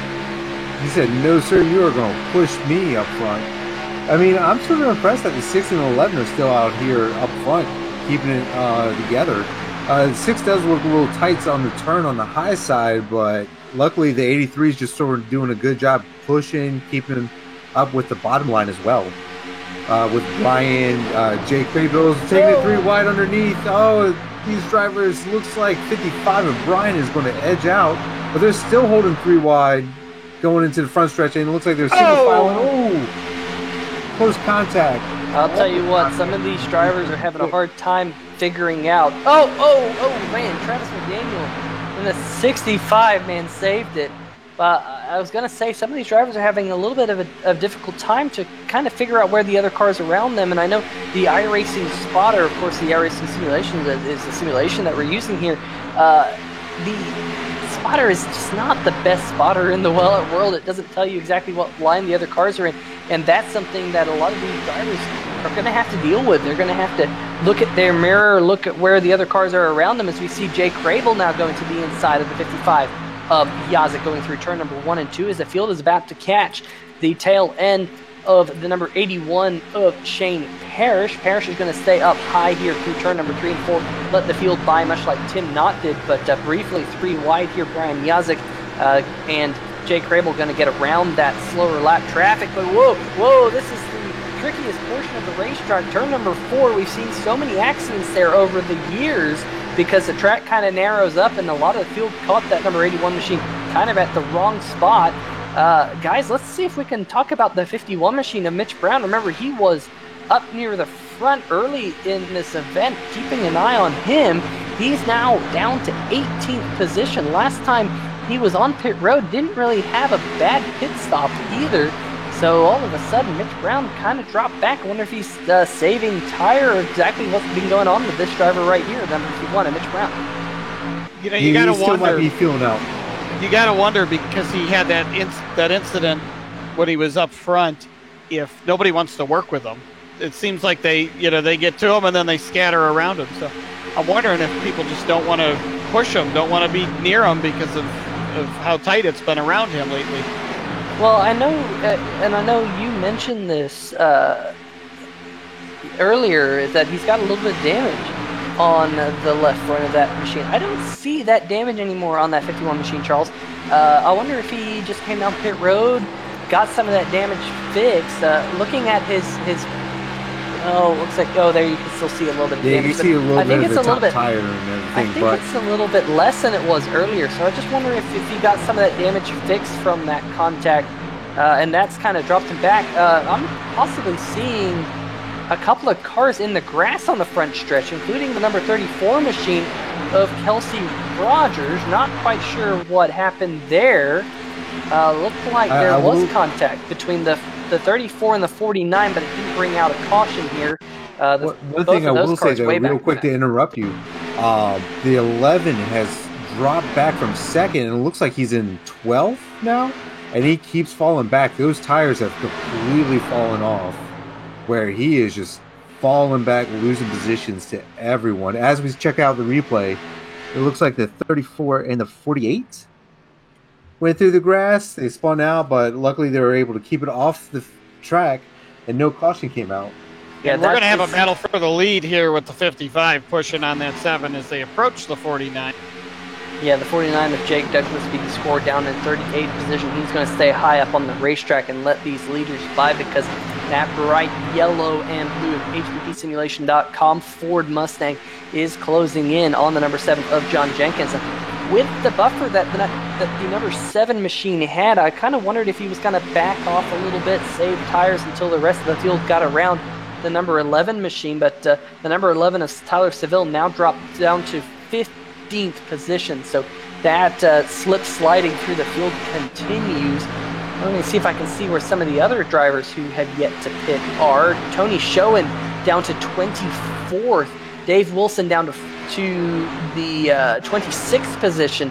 So definitely those tires are pretty much shot, as they have 32 laps more on them than the cars who most recently pitted.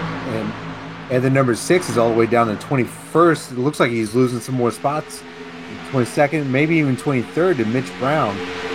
So it looks like tires here are very important, and around that 30 lap mark, like, you have no grip and you need the freshest tires as possible coming into this race, or you're just going to be eaten up by the entire field. Well, here's where we stand. We're at 50 laps to go right now. Most of these guys have, 2 sets of tires left? 1 set of tires left in the pits? I would say majority of them have at least one, right? Yeah, so we know that they're gonna have another pit stop because they can't make it on fuel from where the restart was. The tires are gonna wear, and so now the strategy becomes, when do you make that stop? And Peter knows my thoughts on this. It's to be the first guy to make the last stop in the race. So you almost short pit this middle stage of the race and try to make that stop a little bit earlier than your competition because of the tire wear and the amount of time lost on older tires and obviously gained with newer tires. So you want to be the first guy to make the last stop, but you also don't want to take the risk and have a caution come out while you're on pit road or right after you make your pit stop, because you're almost certainly going to go a lap down making a green flag pit stop here in Vegas. Speaking of green flag pit stops, we got driver of the number 6 machine, Jared Haggerty, on pit lane right now. That's the number 41 of Tim Knott. He's on pit road as well. But there goes Haggerty, and I think he might have just got to the point where he was low on fuel and decided to come down pit road, get 4 fresh tires. That will put him about 1.5 laps down, maybe even 1 3/4 of a lap down behind your race leader, John Jenkins, currently. But the battle for the race lead is starting to heat up. If you remember, Peter, the number 6 was the one that came down pit road and took gas only and opted out of tires. So it looked like he finally just tapped out and had enough of those old tires and just went ahead and got a brand new set. So it's interesting to see that. I mean, if this race goes green to the end, it might work out for that number 6 machine, but a lot of things are going to happen for that to come to fruition as we see a change for the second position. Looks like the number 65 of Travis McDaniel is going to move up into the second position. Remember, that number 65 machine, he was up here in the top 2 going for the race lead not all too long ago. He slipped all the way back to around the 10th position or so briefly, now working his way back up towards the back bumper of the number 7 of John Jenkins. So good run so far for this man right here, Travis McDaniel, in the number 65 machine. But going back to what you said, Jim, I personally, I've always been a fan of splitting your final run in half. So if you have 60 laps to go right at the end and you can't make it on fuel, do 30 and 30, just to maximize your tire life. And with this new tire model, Jim, correct me if I'm wrong, but from my experience on the racetrack, this newest tire model has a cliff. You can run those tires pretty well for probably 15 to 20 laps. But then all of a sudden, like a light bulb, the lap times just fall off. And I think that's what we saw out of the number 11 of Tyler Seville. He probably got about 20, 30 laps on those race tires and kept up with your race leaders. But then all of a sudden, the light bulb turned off and he slid all the way back through the pack. And now that number 11 machine, he's all the way back to the 20th position and being almost passed by the number 20 of Troy Hayes. So, doing 30 laps and 30 laps at the end of this race is, in my opinion, a pretty good strategy because just how the tire fall off is. If only the math worked out that way every time. On that cliff note that you mentioned there, you got to climb up the mountain to get to the cliff first, and you got about 5 laps before the tires really hit the sweet spot, and then you got about 15 to 20, maybe 25 laps of the tires running really good, and then you fall off the cliff. So it's kind of double-sided. You got to get there, and then you fall off. Yeah, without a doubt, and it's going to be interesting to see who's going to have the winning strategy here at Las Vegas, who is going to roll the dice as we work ever closer towards what could be the final green flag pit stop of the night. Here we got some side-by-side action a little bit further back in the pack. In fact, there's some good racing back here. Look at Lee Staples in the number 26 machine. He's to the inside of Edward Bray. That's a battle for the 14th position. Of course, Edward Bray runner-up last week at Daytona in the Glassdoor Brewing 250. Here comes Craig Stykes in the number 57 machine down pit road. Don't look now, but 6th place is now the 29. That's Nicky Worsler's husband, Will, and he is catching the top 5, that breakaway. So he's running them down by himself, and I expect him to be there in just a couple laps. But he's definitely making some progress. And like we talked about at the beginning of the race, it'll be a factor here before it's all said. Yeah, and it looks like he's racing all by himself. He's got about a second and a half in front of the 7th place car of Eric Stanford, and he's got less than a second of a gap between him and the 5th place car. So he's just essentially just hitting his marks, going, and the lap cars are doing a good job of getting out of the way for sure. So yeah, definitely keep an eye on Will, as it looks like we may be coming to a window of green flag stops pretty shortly. We're at lap number 95 right now, 96 as we cross the line. So this is definitely going to be interesting. I'm waiting to see who's going to pit. I'm surprised that number 11's still out there doing his thing, but he's hoping for a caution to stay on the lead lap, because you got to think, once you make a pit stop, especially if you're the 11 in this spot, this far back, you're going to go at least a lap down. It's definitely something to keep an eye on when the green flag pit stops start coming out.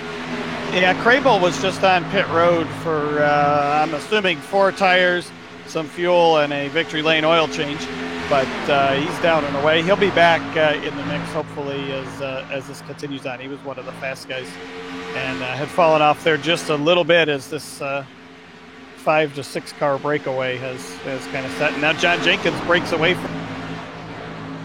Yeah, I was just going to say, I love looking at trends of the race at this present moment in time, but looking at the last 5 laps, John Jenkins has been very, very quick. In fact, this little train of cars right up at the front, really are your top 5 or 6 fastest cars. We got Lee Staples and Edward Bray coming down pit lane together. So this is going to be scheduled pit stops, trying to get some 4 fresh Goodyear Eagles on those race cars. There's the number 77 of Giese racing around some of the other cars out there. There's the number 46, I believe, right in front of him, driven by Chris Stouffer, and Stouffer had that fantastic run. So going back to this group, that number 7 machine has turned up the wick. And remember, I said this probably about 15 laps ago or so, as looks like Stanford down pit road now. I thought that number 7 machine might have just been saving a little bit of tires when he had a little bit of a buffer between him and the cars behind when they had the number 11 machine of Seville in the way. And I think he was saving his tires, and I think all of a sudden he's decided to turn up the wick. And all of a sudden, the number 7 is John Jenkins. Oh, he's on pit road. Wow. Well, as I say that, he jumped down pit road. McDaniel's on pit road as well, and I'm kind of surprised to see that because just how fast that number 7 machine was. But now all of a sudden, race leader on pit road. This will open the floodgates, I do believe. I think we'll see lots of cars on pit road, but it's Las Vegas. What do you do in Las Vegas? You roll the dice. If you're in about I'd say probably the 9th position on back, you might want to stay out and see if you get a caution. Here's James Lorello on pit road, and Will Worsler just avoiding that yellow pit cone. So a lot of cars now headed down pit road. I got to say, this is pretty interesting to see. It's looking at the numbers, it's been 37 laps since these guys were on pit road. They're doing exactly what I said. They're splitting their final run in half here at this present moment in time. So now it's just going to be interesting to see if some of these guys, 83 slowing down, 55 slowing down as well. Vyazik got a couple cars on pit road, both at the same time. Giese on pit road. This is very, very interesting to see. Now, who's going to have the good pit stop here, guys? Who's going to win the race off pit road? If I was the 55, I would have pitted 5 laps ago. I was going to say that, and I meant to say it and never got to, but I would have pitted just before the 7 pitted and made up that time. But he was starting to lose that lead pack a little bit, and it was starting to become obvious that he wasn't going to get back to the lead that easy. But we'll have to wait and see what happens here with the pit. So this might be an interesting strategy for the 87 of Jay Craybill, because he is one of the leaders now. He is currently shown in 2nd place because, it looks like he's in 1st place now. Maybe pitting early. This is the gamble that he took. He pit early. He's like, I'm just going to put as many laps down as possible, try to get as much space between him and the fast guys. Not saying that he's not fast, but this might actually work out with Jay, where he was riding 6th, 7th spot, and now he's just like, this is my time to roll the dice and let's take a gamble and pit early. Based on the data that I currently have, Crable stayed out now for 40 laps, so he's out there with Troy Hay, Christopher Bouchard, Jimmy McKee, and Clarence Bonner, all those drivers 40 laps on their tires, and they now have about a 28-second lead or so over John Jenkins. So Jenkins in that number 7 machine is on the race, is on the lead lap. So he will have plenty of time to run down Crable, but I don't think Crable's going to be able to make it on fuel. I think Crable's going to be hoping for a caution. Now, if he does get a caution, this race is going to flip entirely in his favor because he's still got that fresh set of Goodyear Eagles sitting on pit road just waiting for that Victory Lane quick oil change machine. Maybe we can see the Victory Lane quick oil change machine go to Victory Lane in the Victory Lane quick oil change 200. Say Victory Lane 3 times fast on that number 87 machine, but he is bleeding quite a bit of time out there staying on the racetrack. Looking at his last lap time, he's about 2 seconds off the pace of John Jenkins, which actually would be enough time for John Jenkins to catch him, even if he does save enough fuel in that race car. So I wasn't 100% sure who you saw on pit road there, Jim. I know you mentioned he was on pit road, but based on my data, he hasn't yet come down pit road in this pit cycle, in this pit window. Yeah, I just caught it as the car was leaving down there in turn 1. That's kind of far away from our window here, but cue the Jaws music, because the fast cars, the guys that have been up front all race long, have unlapped themselves from Jay. Jay is our most recent winner here at Las Vegas Motor Speedway, as he won the ServPro Grand National Series race last fall. So he picked up a win there that actually got him invited over here to the Hacksaw PC's Premier Cup Series for 2020.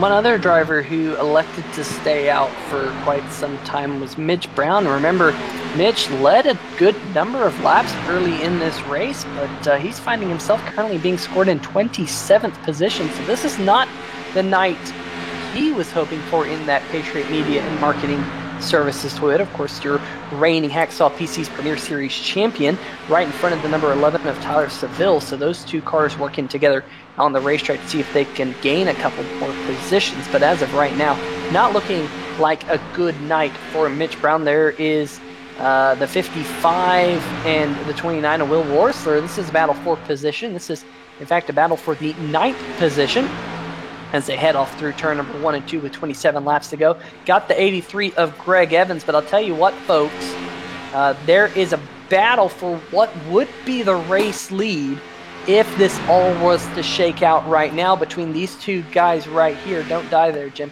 Carlos, sorry, it was Carlos coughing. I thought it was you, Jim.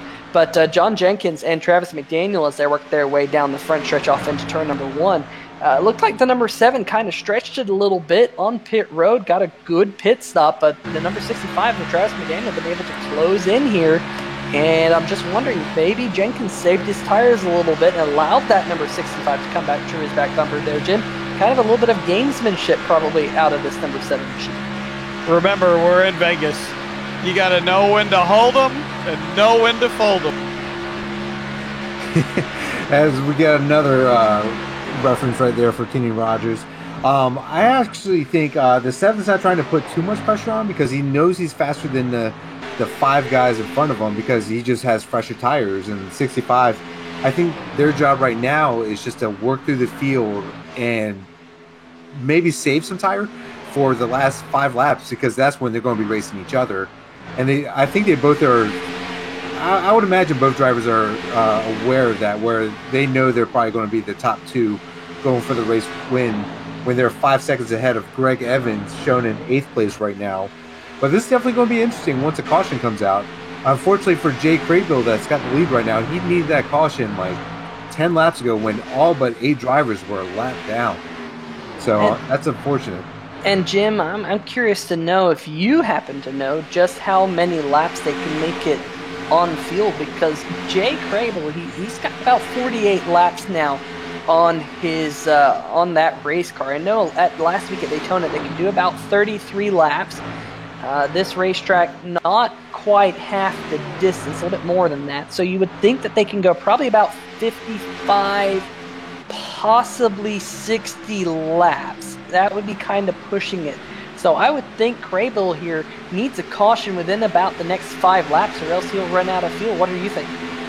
Yeah, I don't have a realistic number anymore because not being a team owner, nobody shares the real fuel numbers with me. So they've given me all kinds of numbers, and let's say about 53 to 55 seems to fit right in the middle. So we'll call that a safe bet.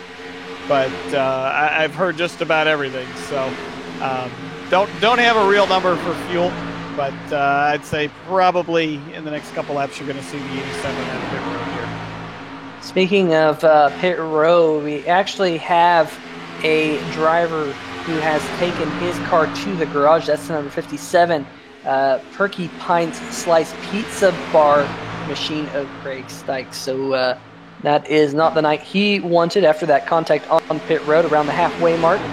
He will be scored with a 40th place run here tonight. But considering Craig Stykes is the only driver off track, we still have 39 cars out in the racetrack. Now we have 27 on the lead lap as of right now. But I'll tell you what, folks, even though we've had a couple of accidents, these drivers have stuck with it here tonight, and some of them are going to get a pretty good finish out of it. Yeah, Peter, you know what? I want to try something, Peter. How many laps have we been green so far? Oh, you just had to go and say it, didn't you? Yeah, how many laps have we been green, and how many would it be if we made it all the way to the end? Well, we have been green now for about 50 laps. And so if we make it all the way to the end, it would be about 69 laps or so under green flag conditions, which would be awesome to see, but hopefully we don't jinx it as we have this battle here on the racetrack. This is for position. James Lorello trying to get to the inside of the number 29 Porcupine's machine of Will Worcester. Got to give a few shout-outs to some people in the chat. Grant Brown saying, I own Apex Sim Sport, as Troy Haight has taken his number 28 machine up to the front. So he's got around Jay Crable here in these closing laps. What can Troy Haight do? He also has now 53 laps on his tires. I expect to see these drivers on pit road pretty quickly. Nicky Worcester, of course, in the track. Brandon Stokes saying, let's go momentum. No Mercy rooting for the number 87 machine. Of course, that is driven by Jay Crable in the Victory Lane Quick Oil Change machine up there at the top, or second in now. Jackson von Volkenberg in the chat. Kevin Finn in the chat. XX Open Eyes XX saying, come on, HPP boys, you got this. Of course, the 55 right there on your screen is one of those HPP simulations machines. And it's kind of been a quiet night for the 72 machine of Michael Krobach, which is a little bit surprising. He's in the 13th position, might be able to come away with a top 10 once it's all said and done. But I was kind of expecting more out of Krobach here tonight, Jim. Yeah, me too. He usually excels at these fast mile and a halves. Keeping up with the timing and everything with the 7. He's down to 3.3 seconds behind the leader. There is no way that those guys are going to be able to hold off that number 7. Well, I'll tell you what, looking at the current board, even if your race leaders were to come down pit road, if they got a caution were to come down pit road, they'd probably still find themselves mired back in like 28th position because we've got 28 cars in the lead lap. That I think they've kind of gone past their window now. I'm kind of surprised that they're still out there on the racetrack as you see the number 7 flash by Jay Crable. So now move John Jenkins up another position, up into the 4th position. He's got 3rd, 2nd, and the race lead in his sights as you see the 24 of Alan Young coming out back on the racetrack. But I'll tell you what, Charles, laps are winding down, and I think this race is going to be in the hands of John Jenkins and Travis McDaniel at the end of it. Yeah, I definitely agree. I literally sat here for a good 5 seconds after you mentioned John Jenkins all the way up to now taking 2nd place. Like, I'm in shock and awe how fast he just sped up through these guys. Like, that's amazing. Like, John Jenkins and Travis McDaniel are definitely going to be the top 2 going at it. Hopefully, Troy's praying for a caution. He's going to throw his water bottle out the window with some gloves, wherever he can to get some debris on it. And it looks like he's going down to pits. So unfortunately, him and a couple other drivers did not work out. Looks like they probably hit that fuel window where they needed to come in, like you were talking about earlier, Peter. Yeah, and this is looking at it 58 laps, so they definitely stretched it just a little bit to get to this present point in time, but 13 laps short on fuel, and that man right there, the number 7 of John Jenkins, is your race leader. 2nd place, Travis McDaniel in the 65, right behind him. But then you have to go quite a ways back to the battle for the 3rd position between Will Worcester and Greg Evans now, and James Lorello, Brian Yazik. So we got a 4-car battle for 3rd here in the closing laps, as well as a 2-car battle for the race lead. I think it's going to be difficult for Travis McDaniels to get, almost contact there between some of those drivers and battling it out for the 3rd position. James Lorello there in 3rd. Will Worcester, James Lorello's not in 3rd. He's just driving the number 3 machine. But he's currently being scored in the 6th position as Brian Yazik's got around him here right at the stripe. So move Yazik into the top 5 in the 55 machine. Lorello back to 6th. Greg Evans 3rd. Will Worcester 4th as they are going to do battle here in the closing stages. And looking at those drivers, the driver with the freshest tires is actually Brian Yazik. He has 1 lap on his tires, 1 lap less on his tires than Will Worcester. Looks like Greg Evans also same number of laps on his tires as Yazik. So both of those drivers now 23 laps on their tires, and all the other cars around them 24 or 25 laps. So that will be interesting to see how that plays out here as we only have 10 laps to go in the Victory Lane Quick Oil Change for the 2nd race of the 2020 Hacksaw PC's Premier Cup Series. This has been a fantastic race, gentlemen. And Jim, what has stood out? Oh, as I say that, caution is out. Oh gosh, wreck on the back stretch. Andy Veltman's involved in the 97. He's gone around. And this is just a few laps too late for some of the... Oh, wow, the 46 machine. That's Christopher. And the 10 car going around as well, driven by Nick Curling. Haven't mentioned Curling here tonight. Let's see exactly what happened here. There's the 84 machine on the inside. And they just had it coming together there on the racetrack. And Woody Mahan in the 84 machine and the 46 getting into it. The 02 machine getting involved. Sam Crow, haven't mentioned him tonight. But Christopher definitely getting the worst end of that one. So very, very interesting. And Charles, let's see if you can dissect this one here on this replay.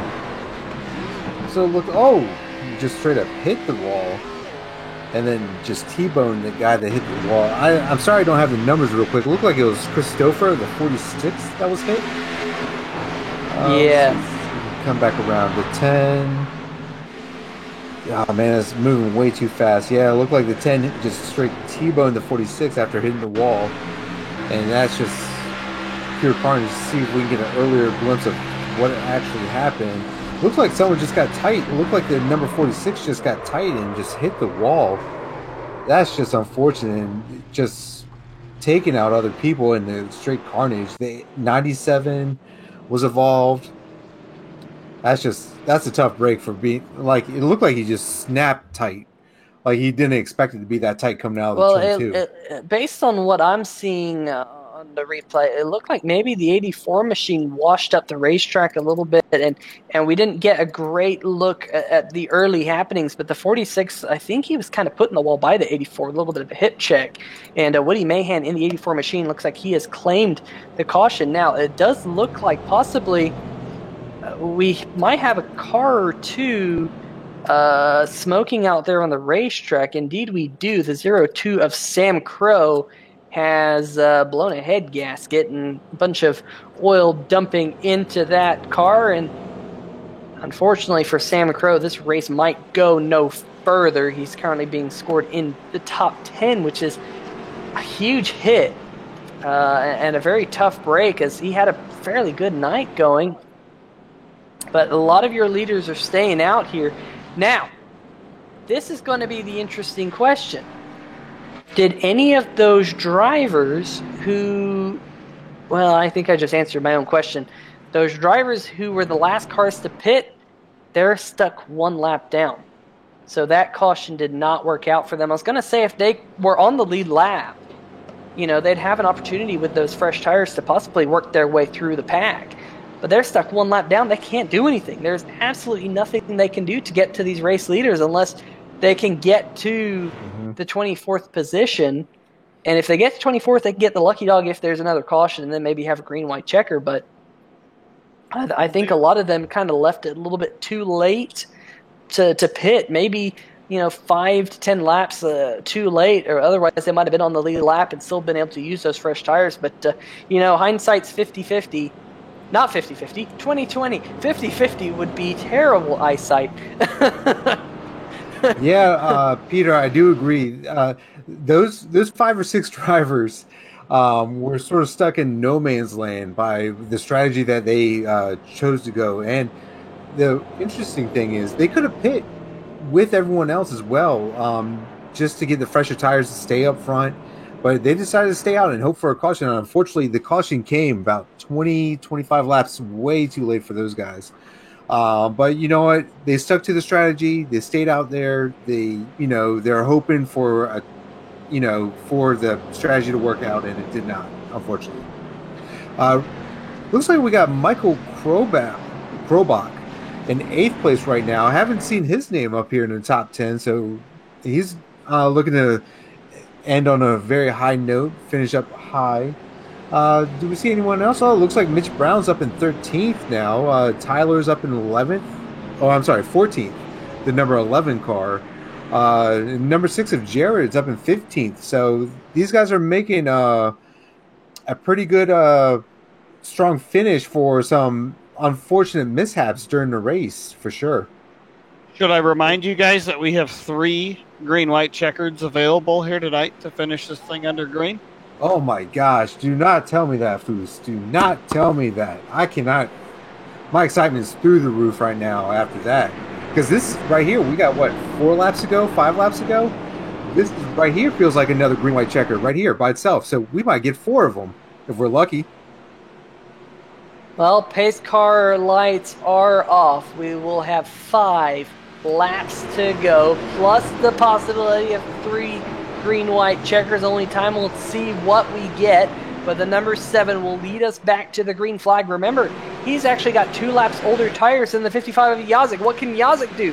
But the 7 machine on the loud pedal, and we're back to green flag racing, Jim. Yeah, here they roar off into turn 1. Yazik didn't get the best of restarts, but Greg Evans is right on the tail of the 65 as they come out of turn 2. But John Jenkins is pulling away with the lead. Top 5 cars break away just a little bit from the rest of the pack. Yeah, and both Greg Evans and Brian Yazik have 2 laps fresher tires. Will that play a factor here in the closing laps? Let's look at Michael Krobach. He's going for, I believe, the 6th position in that number 72 HPP Simulations machine. So now you find the 2 HPPSimulation.com machines in 5th and 6th of Brian Yazik and Michael Krobach. Good run for them as Krobach's gotten around Eric Stanford and James Lorello. Lorello's starting to slide back just a little bit. He's been in the top 5 for most of this race, now finding himself down in 8th. But we're going to watch this battle now for the race lead and for the win, perhaps, as we were on board there with the number 29 Slice machine of Will Worsler. Greg Evans trying to stick. Ooh, wow, 3 wide, a little bit further back. There's his 51 machine. We mentioned him not too long ago. That, of course, driven by Mitch Brown, trying to use that highline. Remember, he used that highline to full effect earlier in the race, and he's making up positions left and right. Got to see when Mitch Brown last pitted. Oh, ladies and gentlemen, Mitch Brown saved a set of tires. He only pitted 5 laps ago, and he is on a tear in that car. That must have been why he was so far back early in the race. He saved a set of tires, and now Mitch Brown is charging to the race lead. Can he catch this group with only 2 laps to go? This is the time that he wants that green-white checker to start taking those away. Man, that makes so much sense. Like, it didn't look like he had a lot of damage on that left front. Oh, 72 goes for a block, and they go super wide, but it looks like Mitch Brown is on a rush, passing 72, and now the 55 got the 29-inch crosshairs. He is going high. Oh, he hits the outside wall. Oh, it looks like, no, he's not. It looks like he almost got in contact with the 55. I don't know if that damage would have cost him. It looked like he gained, this is a momentum track, so, but it looks like he got that momentum back, and those tires are ready to go again. I think Mitch chasing down. I think Mitch Brown's just going to run out of time, maybe 1 lap too short, because we're in the final turn. Will he bump Greg Evans? He won't. And coming out of the final corner is the number 7, John Jenkins, goes to victory lane in the desert. And the victory lane quick oil change 200 winner. That man right there, the super clean number 7 of John Jenkins, just a little bit too late for the number 51 of Mitch Brown. He recovers to finish 4th. We did have a wreck right at the end. Oh, the 61 of Dave Wilson up in the outside, while Ty Hester in the number 36 machine also smoking in the Kirkwood Transportation Toyota. We'll have to see if we can see what happened, but man, what a run for Mitch Brown. Just a little bit too little too late. They're getting some airtime there through the trial, throwing up some grass. Just nowhere to go. And I got to say, man, Will Worsler, with that block coming out of turn number 4, that really thwarted that number 51 machine. You got to think if that contact hadn't happened between the 29 and the 51, just maybe Mitch Brown would have been able to get that thing to victory lane, but John Jenkins going to take it home here tonight. We're going to see if we can see what happened to Ty Hester here, as the number 7 is doing some donuts on the front stretch. Got to smoke those tires. I got to say, what a finish to this event. It was just enormous. Oh, jeez. I just went back and saw on replay. We're going to have to dial this one up. This is a big collision that happened. It was after the white flag came out, which is why the race didn't go to caution. But there was a huge melee on the front stretch. it unfortunately involved, looks like the number 6 of Jared Haggerty. It started with Haggerty. He was running just around the 10th position. So we'll see if we can dial this up for you on this 3-wide TV replay in just a brief moment. But I'll tell you what, Charles, that was a spectacular race. Yeah, it definitely was. And do either of you two know if the number 11, Tyler, is teammates with number 51, Mitch? Because if you remember, we sort of saw them in the back around lap 20th position or something like that. And then all of a sudden they were like 15th, 16th, and then all of a sudden both of them just made a charge. Yeah. As we go to the replay of the front stretch melee, it looked like there might have been a little contact between the 6, and he just got loose and tried to get back on the track and just, oh my gosh, that's just...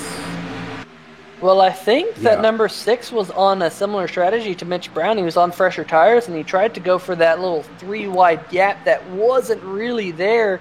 And he made a good save, but got hit from behind, and then it was kind of on from there. Watch this. A couple of those late hits were pretty brutal.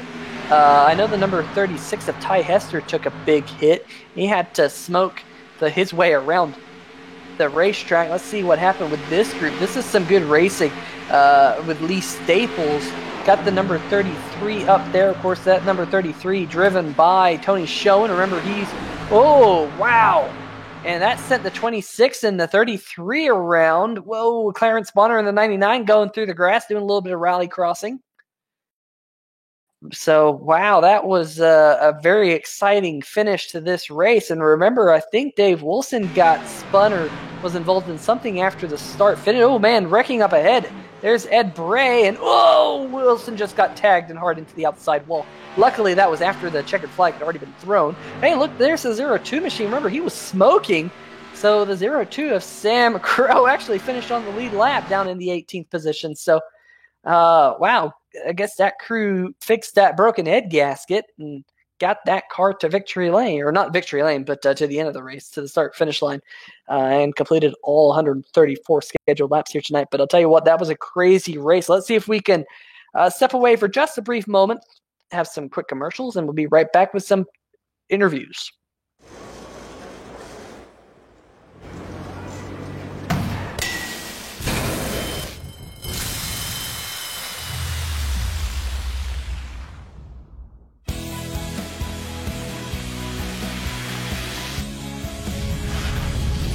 Life happens everywhere. Like it never even happened, only happens here. The cleanup and restoration specialists at 1-800-SERVPRO and ServPro.com.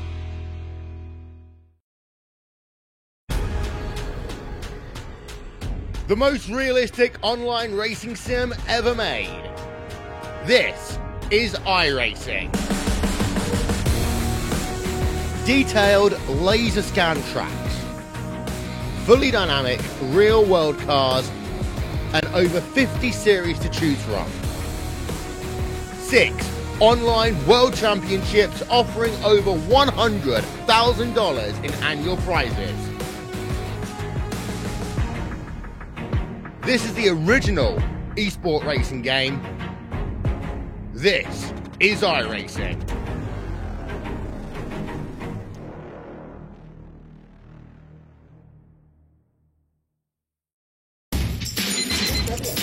Every day in business starts with a number. Output, productivity, efficiency, all measured in numbers, because data drives decisions. And if fire or water damage strikes, the numbers for your business can slow or even stop. Unless you know this one. 1-800-SERVPRO, the number one choice in commercial.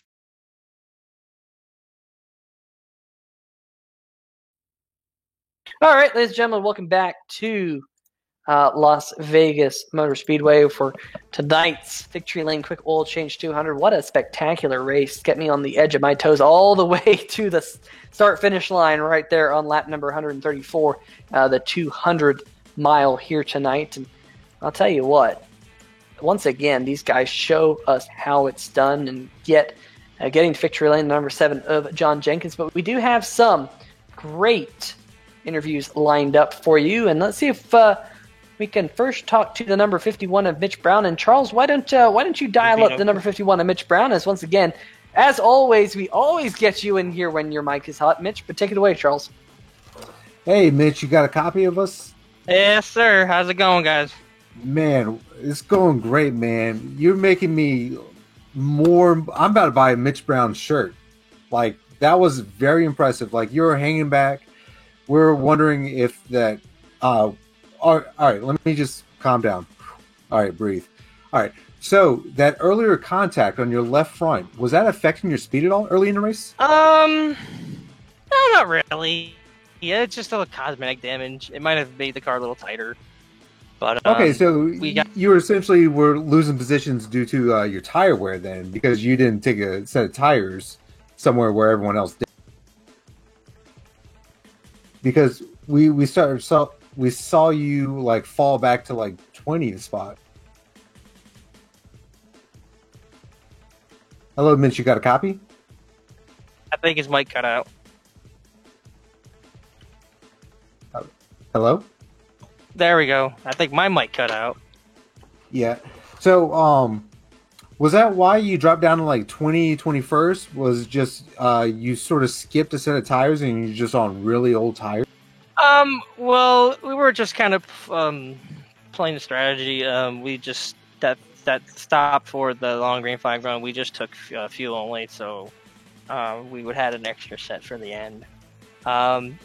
Just the car got tight, and we were just kind of trying to hang on, and we're all worked out for us. We got that we got that late caution, and we had the extra set of tires, and we used them. Oh yeah, definitely. The strategy seemed to almost work out. You just need like 2 more laps, or maybe not be blocked by who was it? The 29 of Will. That was unfortunate, but I mean, like, Will's sort of fighting for a top 5 position as well. So I mean, you can't really fault him for throwing that block up there. But man, you definitely put on a great show and a clinic on how to do well at this track with the certain rules that you have set up. Congratulations on your 4th place finish. Real quick before we let you go, do you have anyone that you want to shout out? I just gotta shout out Dirty Bird Sim Racing. Gotta thank all of our teammates for running well. It's some guys had trouble tonight.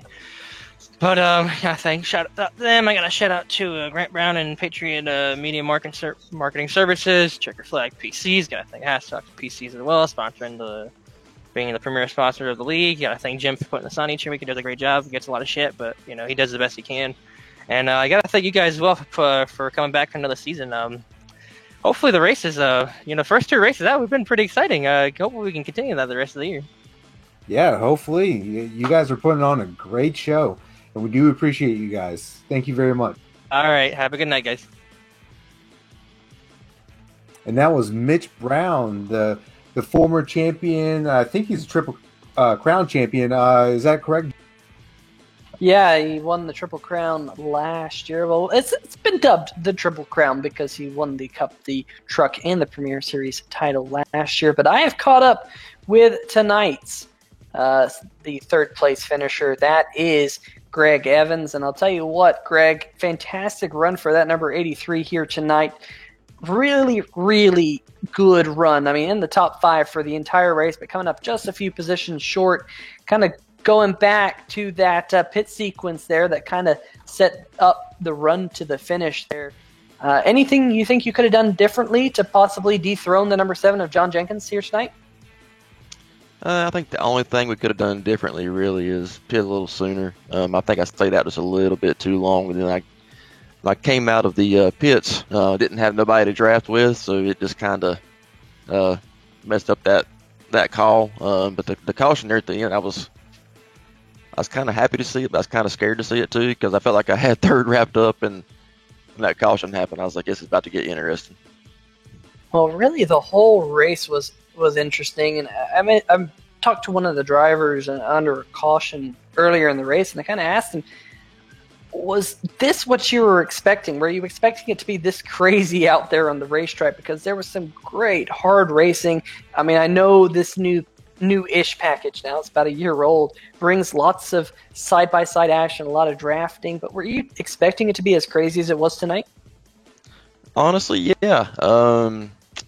This new package has changed a lot of things, and I can't say that I honestly like it, but that's it is what it is. You gotta adapt. But yeah, it was very interesting out there. A couple times there was a couple times I thought we was going to get turned, and you didn't really know where to go. You had a faster car, but with the way the draft works and people were being side by side for 4 or 5, 6 laps, you couldn't really pass. You had to just kind of just find a hole at times and make the best situation. And when it opened up, then go. But it's just it was very interesting tonight. But like I said, it's fun. You got to adapt, and hopefully we can keep moving forward the rest of the year.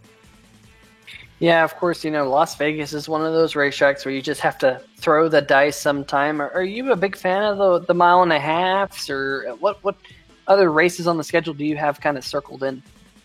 To be honest with you, I'm really looking forward to the short track racing. That's what I grew up on, where you actually got to really drive the car. It puts more of the driver in the aspect of, or driver in control, I guess you could say. The mile and a half in Daytona, I could not wait to get away from Daytona myself. And the mile and a half, it's just with the new era package, it just brings everybody so close together. It's almost like plate racing at sometimes. And yeah, hopefully we make it to the short tracks and really have some good runs there too. Yeah, well, last week did not go in your favor, coming home with a 34th place finish, but a good bounce back this week with a 3rd place finish. Next week, we go to California Auto Club Speedway for the Kirkwood Transportation 200. What are your thoughts about Auto Club? It's gonna be. It's a lot wider than Las Vegas. I think you'll have a lot more passing, or I'll say it'll be easier to pass than Las Vegas is. But you're still going to have to save some tire on the long run, and just kind of bide your time. And I think probably the first half of the race we'll try to just ride and get to the front, and then the last 20, 25 laps, see what we got from there. All right. Well, before we let you go, you got some shout outs for us? Yes, sir. I gotta thank Carolina SimWorks. They let me sponsor me this year. I gotta thank Duct Tape and Sure Tape. They've always been a big sponsor of mine. Hopefully we can get them on the car this year. And I Can't Design, and some of my friends from Stewart Horse Racing. Couldn't do without those guys too. All right. Well, congratulations on your 3rd place finish. A good bounce back from last week's Glassdoor Brewing 250 and tonight's Victory Lane Quick Oil Change. And we hope to see you next week in the Kirkwood Transportation 200 there, Greg. Best of luck. Hey, Peter, before you let him go, Greg, it's Jim up in the 3-Wide TV booth. You got me? Yeah, go ahead. I think we're about to hear the answer to tonight's trivia question. Well, we're going to get there. So Greg is number 2 on the all-time win list here at the American Sim Racing Series. Greg, would you like to tell him who's number 1? Because nobody guessed it all night long. And I know that you know that. I've been gone for so long, I can't remember, Jim. It's the same person. It seems to be slipping my mind. I don't know. Well, I'll tell you what, Greg. Since your last visit with us and your last trip around the track with us a couple of years ago, the competition has definitely stepped up. And just wanted to hear your thoughts on your competition out there tonight, and of course this season here in the Hacksaws PC's Premier Cup Series. Yeah, man, I'm really looking forward to it. I'm glad to have a chance to come back. This is kind of this league is kind of where I grew up and learned and really grew as a sim racer. I was a racer for a long time, and just glad to be back. And a lot of things have changed. There's a lot of competition out there, so I'm really looking forward to it. Like I said, glad to be back at American Sim Racing Series, and look forward to a good year. Well, we're definitely glad to have you back, Greg, and hope you have a great season here in the Hacksaws PC's Premier Cup Series. By the way, I guess we'll let that one slide this week. We'll see if we can get any next week at Auto Club. I just looked it up. I think it's number 40. Well, he's running a lot of numbers throughout the years, but I'm pretty sure it's Jim Foose. Hey, that's me. Yeah. Do I get brownie points for that? All right. Whoa. Okay, hold on. Only two of them. Hold on. I'm I'm live. They can hear me. They can hear me. Somebody did say it, and it's Quinn Nikki. She actually said it on chat, Jim. There you go. See? Well, I just gotta say, we're in Las Vegas, so I think Greg deserves a car or something like that for that, Jim. But I'll let you cough that up. Maybe you can go find a car at Menards or something like that. But no, we're not buying any cars. I got robbed by the one-armed bandit while we were here. Oh, bummer. All right, well, you're nickel and diming it to your nearest Menards. Hopefully you can find some low-cost things there at Menards there, Jim. But, Greg, we'll see you again next week for the Kirkwood Transportation 200. Best of luck. Thank you, guys, and thanks y'all for broadcasting the races. It makes it a lot more interesting when you know it's on live TV and you have your friends watching. So I hope to have a good year, and like I said, thank you guys for doing this, and we'll see you next week. All right, well, I believe that Charles Sears has caught up with now your second-place finisher, the number 2 of Travis McDaniel. Yes, I did. Travis McDaniel, this is Charles up in the broadcast booth. Do you have a copy? Yeah, I got you. Man, you started in 31st place out of 40 cars, and you finished second. What kind of strategy did you implement today to finish in second? Well, I wasn't sure I was even going to make the race. I finished my qualifying laps and go home qualifying, and I didn't run a very good lap, and I looked at the board and it kept falling, and I ended up right on the bubble. So I just barely made it in. Didn't really want to start up front because I see how practice was going, a lot of wrecks, so didn't really put a lot of effort into qualifying. So figured start in the back somewhere, and had a couple teammates back there we could work our way up. And I'd had that caution real early on.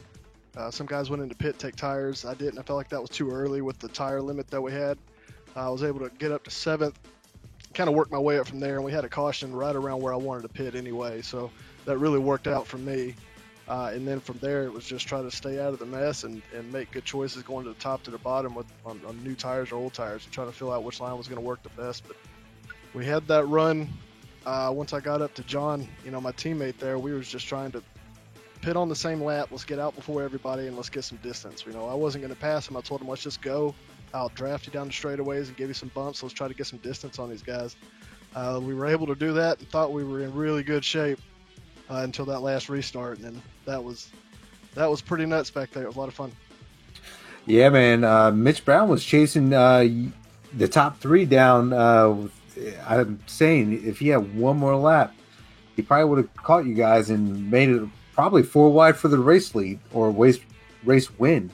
But definitely once you got in the top 7, like you said, you stayed consistently top 5, top 6. You're doing a good job just staying in front of that havoc and the chaos. Therefore, you weren't caught up in everything. Sort of like a Daytona strategy where you're just like, all right, let me qualify in the back, dodge the craziness that's going to happen early on. And then once you got up front, you did a great job staying up there.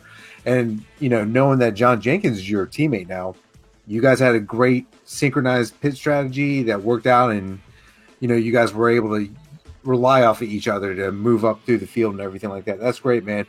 So coming into the, being the second race of the season, what races are you looking forward to coming up? Well, I think next week's going to be a fun one. Anytime you get on a 2-mile track like that and really let these things air out, it's a lot of fun. And with this new package, probably going to see a lot of what we did this week, the side-by-side racing. This new package, you never know really what's going to happen. You're just constantly trying to fill lines out, get to the top and the bottom, and trying to maybe pinch somebody down, take the air off of them, make them have to lift a little bit. But the 2 miles are always a lot of fun on that race, and especially in this package. I think it's going to be a little bit better of a package than we saw here at Vegas with just not enough room. It's really wide at that track. So next week, I think it's going to be a lot of fun. Yeah, definitely. How do you like the tire model real quick with the new package? I seem to like it. I mean, I was able to drive up through the field and maintain it. I know a lot of guys think the fall off isn't there quite what it should be, but I think with it not being there, falling off a cliff like that, I think you get some really good racing out of it. And we don't get strung out and end up all around the track trying to figure out where's everybody at. But I think this new tire model is really good for consistent hard racing. Yeah, it was definitely consistent action all day today, constantly, 2-3 wide. a lot of the field was too wide racing. It was definitely good action. Real quick before we let you go, do you have anyone you want to give a shout out to? Yeah, absolutely. First and foremost, congrats to John on a win, coming home 1-2 from Momentum Sim Racing. That's awesome here in the second race of the year. I'd like to thank Northland Leisure and FXR for coming on the car. Gave those guys a hell of a show, and I hope they enjoyed watching it. Shout out to Jim for putting this league on. It's a lot of fun, really competitive, hard to even get into the main race, but it's a lot of fun. And once again, congrats to John, and I hope we gave him a show. Awesome, man. Well, congratulations on the second place, and look forward to calling more of your races this season. Yes, sir. Thank you. And there we have it. That was the second place finishing Travis McDaniels. And to get with first place, John Jenkins, I think Peter's trying to call in. Yeah, I have gotten myself down to Victory Lane here in Las Vegas. And, of course, we got the pretty women down here in Victory Lane at Las Vegas, as always, you know, with the big poofy head dresses and everything. But also down here, the number 7 of John Jenkins. And, John, my oh my, you got that number 7 Super Clean machine out front pretty early on. We talked to you after some pit strategy kind of cycled out. You thought you wouldn't be able to stay up front, but you did, and it worked out in your favor. Got some clean air, and I think you had a little bit, I think you were playing games just a little bit there, trying to conserve tires on those green flag runs that we had. But kind of tell us a little bit about your race from your perspective, because my oh my, that number 7 Super Clean machine was fast here tonight. Yeah, I mean, both those runs there, I was wide open. All I did was just keep a smooth wheel. That's the only way you could really save tires. Otherwise, if you lifted, it wasn't any good. So, because them guys could get runs on you. Once the tires fell off and those guys were in your draft wake, they had to lift. They got really tight. Yeah, so aero tightness, I mean, that's going to be something we're going to talk about multiple times this year with this package. But how bad was the aero push out there for these cars here tonight? I really didn't have to ride behind too many people. I know I think Travis and Mitch and Savell, they had fresher tires than I did. And I was just kind of rolling about 3/4 throttle, just kind of keeping in the draft. But it was kind of tight then, but I was on older tires, so I know I was on newer tires and they were on older, and I drove right through the field. So I didn't really feel the dirty air other than practice. But well, all in all, man, just an absolute fantastic run for that number 7 machine. Of course, started up there in the top 5, and you were able to come home with the checkered flag here tonight. But next week we go over to California to Auto Club Speedway, and of course we got the Kirkwood Transportation 200 miler there. But can you repeat next week at Auto Club? What are your thoughts about that racetrack? I think Auto Club's probably one of the best tracks on the service, oval side, so should be pretty competitive, a lot of fun. Yeah, definitely being a lot wider than this racetrack sets itself up for a lot of side-by-side action. In fact, that was the first race last year in the Hacksaw PC's Premier Series that had this new package, and it put on a spectacular show. We were on our seats all the way to the end, so I'm expecting more of that next week. But before we let you go, any shout-outs that you would like to give? Big shout-out, especially today. I got this new SimiCube, and I couldn't get the software downloaded, and SimiCube themselves got it downloaded for me and helped me out big time. It was probably an hour and a half before the race, so still kind of tuning on it a little bit. Want to thank Super Clean for being on board, and you'll see a Dryden hop on here very soon, and want to thank Momentum Sim Racing, Jordan, Brandon, Travis. He had a really great run tonight. Jordan had some blinking issues going on, and Christopher had some mishaps with traffic, getting caught up in the mess. So,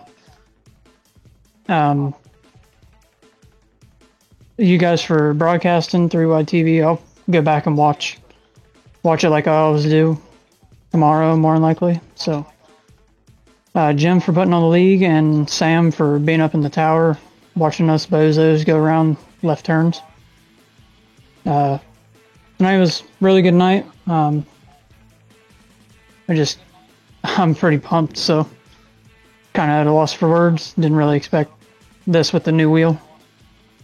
Yeah, I gotta say, when I made the transition back in the day from my old wheel to the wheel I have now, it was a huge learning curve. And getting a brand new wheel, man, you get so accustomed to the wheel that you have in your setup, you change one thing, and all of a sudden you can be completely thrown out of whack. So when you said that you were on a new wheel tonight, that was very, very impressive from my perspective. And getting to victory lane in the second race of the 2020 Hacksaw PCs, I mean, it can only go, onwards and upwards for you and that number 7 machine. We're looking forward to see just how many wins you can rack up across this season, and we'll find out whether or not you can come home with that Hacksaw PC at the end of the year. But John, until we meet again next week at Auto Club for the Kirkwood Transportation 200, best of luck, and hopefully we get to talk to you then. Right on. I appreciate it. All right, well, ladies and gentlemen, that is your race winner, the number 7 of John Jenkins here tonight in that super clean Toyota. Awesome looking car. Love that purple paint scheme on that vehicle that works its way around the racetrack. But Charles, man, oh man, what a crazy night here tonight. And, looking back at the start of the race, it was much, much earlier in the day. The sun was high. And now the sun is pretty much setting here in the desert. But why don't we go through tonight's final race results, with John Jenkins taking the race win, Travis McDaniel coming home second, Greg Evans coming home third, Mitch Brown fourth in the number 51 machine, what might have been if there was another 2 laps on the board, Tyler Seville coming home fifth, Will Worthler sixth, Brian Yazik in the 55 slid back to 7th right there at the end, Michael Krobot coming home 8th, James Lorello in the top 5 for most of the race, slid back to 9th, and Jason Stewart just sneaking inside the top 10 in the 10th position there. Charles? And in 11th place, we have Eric Stanford. 12th, we have the number 17, Richard Stallings. 13th, we have 53, John Rosard. I'm sure I mispronounced that one. Sorry about that. In 14th, we have the 26 of Lee Staples. 15th, the 66 of Edward Bray. In 16th, we have 61, David J. Wilson. In 17th, we have the 77 of Alex Geis. In 18th, we have 02 of Sam Crow. And oh, there we go. I lost my track. Lost my place. In 19th, we have Chris Stouffer of the 46 machine in 19th. And then 20th is number 6 of Jared Haggerty. And the 21st position here tonight is the number 33 of Tony Schoen, involved in that accident right towards the end. Woody Mahan comes home 22nd in the 84 machine. Christopher Bouchard comes home 50th. Clarence Bonner 24th. He was involved in a couple of accidents here tonight. And then you have a couple drivers who tried to stretch the fuel, tried to get a caution, and it came just a few laps too late. Troy Haight, Jay Crable 25th and 26th. Richard Fletcher 27th. Jimmy McKee 28th. Jordan Berry, first car 2 laps down in 29th, and Adam Jersky rounding out your top 30. And why don't you finish out the field there, Charles? And 31st, we have the 36 of Ty Hester. And 32nd, we have Steve Buhala in 12 with the number 12 machine. And 33rd, we have 97 of Andy Veltman. And 34th, we have Nick Curling in the number 10 machine. And 35th, we have Jake Douglas in the 49 car. And 36th, we have Kelsey Rogers. Oh, sorry. And 34th, we have Nick Curling. And 35th, we have Jake Douglas. I'm sorry about that, everyone. Jake Douglas is 35th in the 49 car. And 36th, we have the 34 of Kelsey Rogers. And 37th, we have 81 of Shane Parrish. 38th, we have 24 of Alan Young. And 39th, we have the 41 of Tim Knott. And rounding out your field at 40th position is the number 57 of Craig Stykes.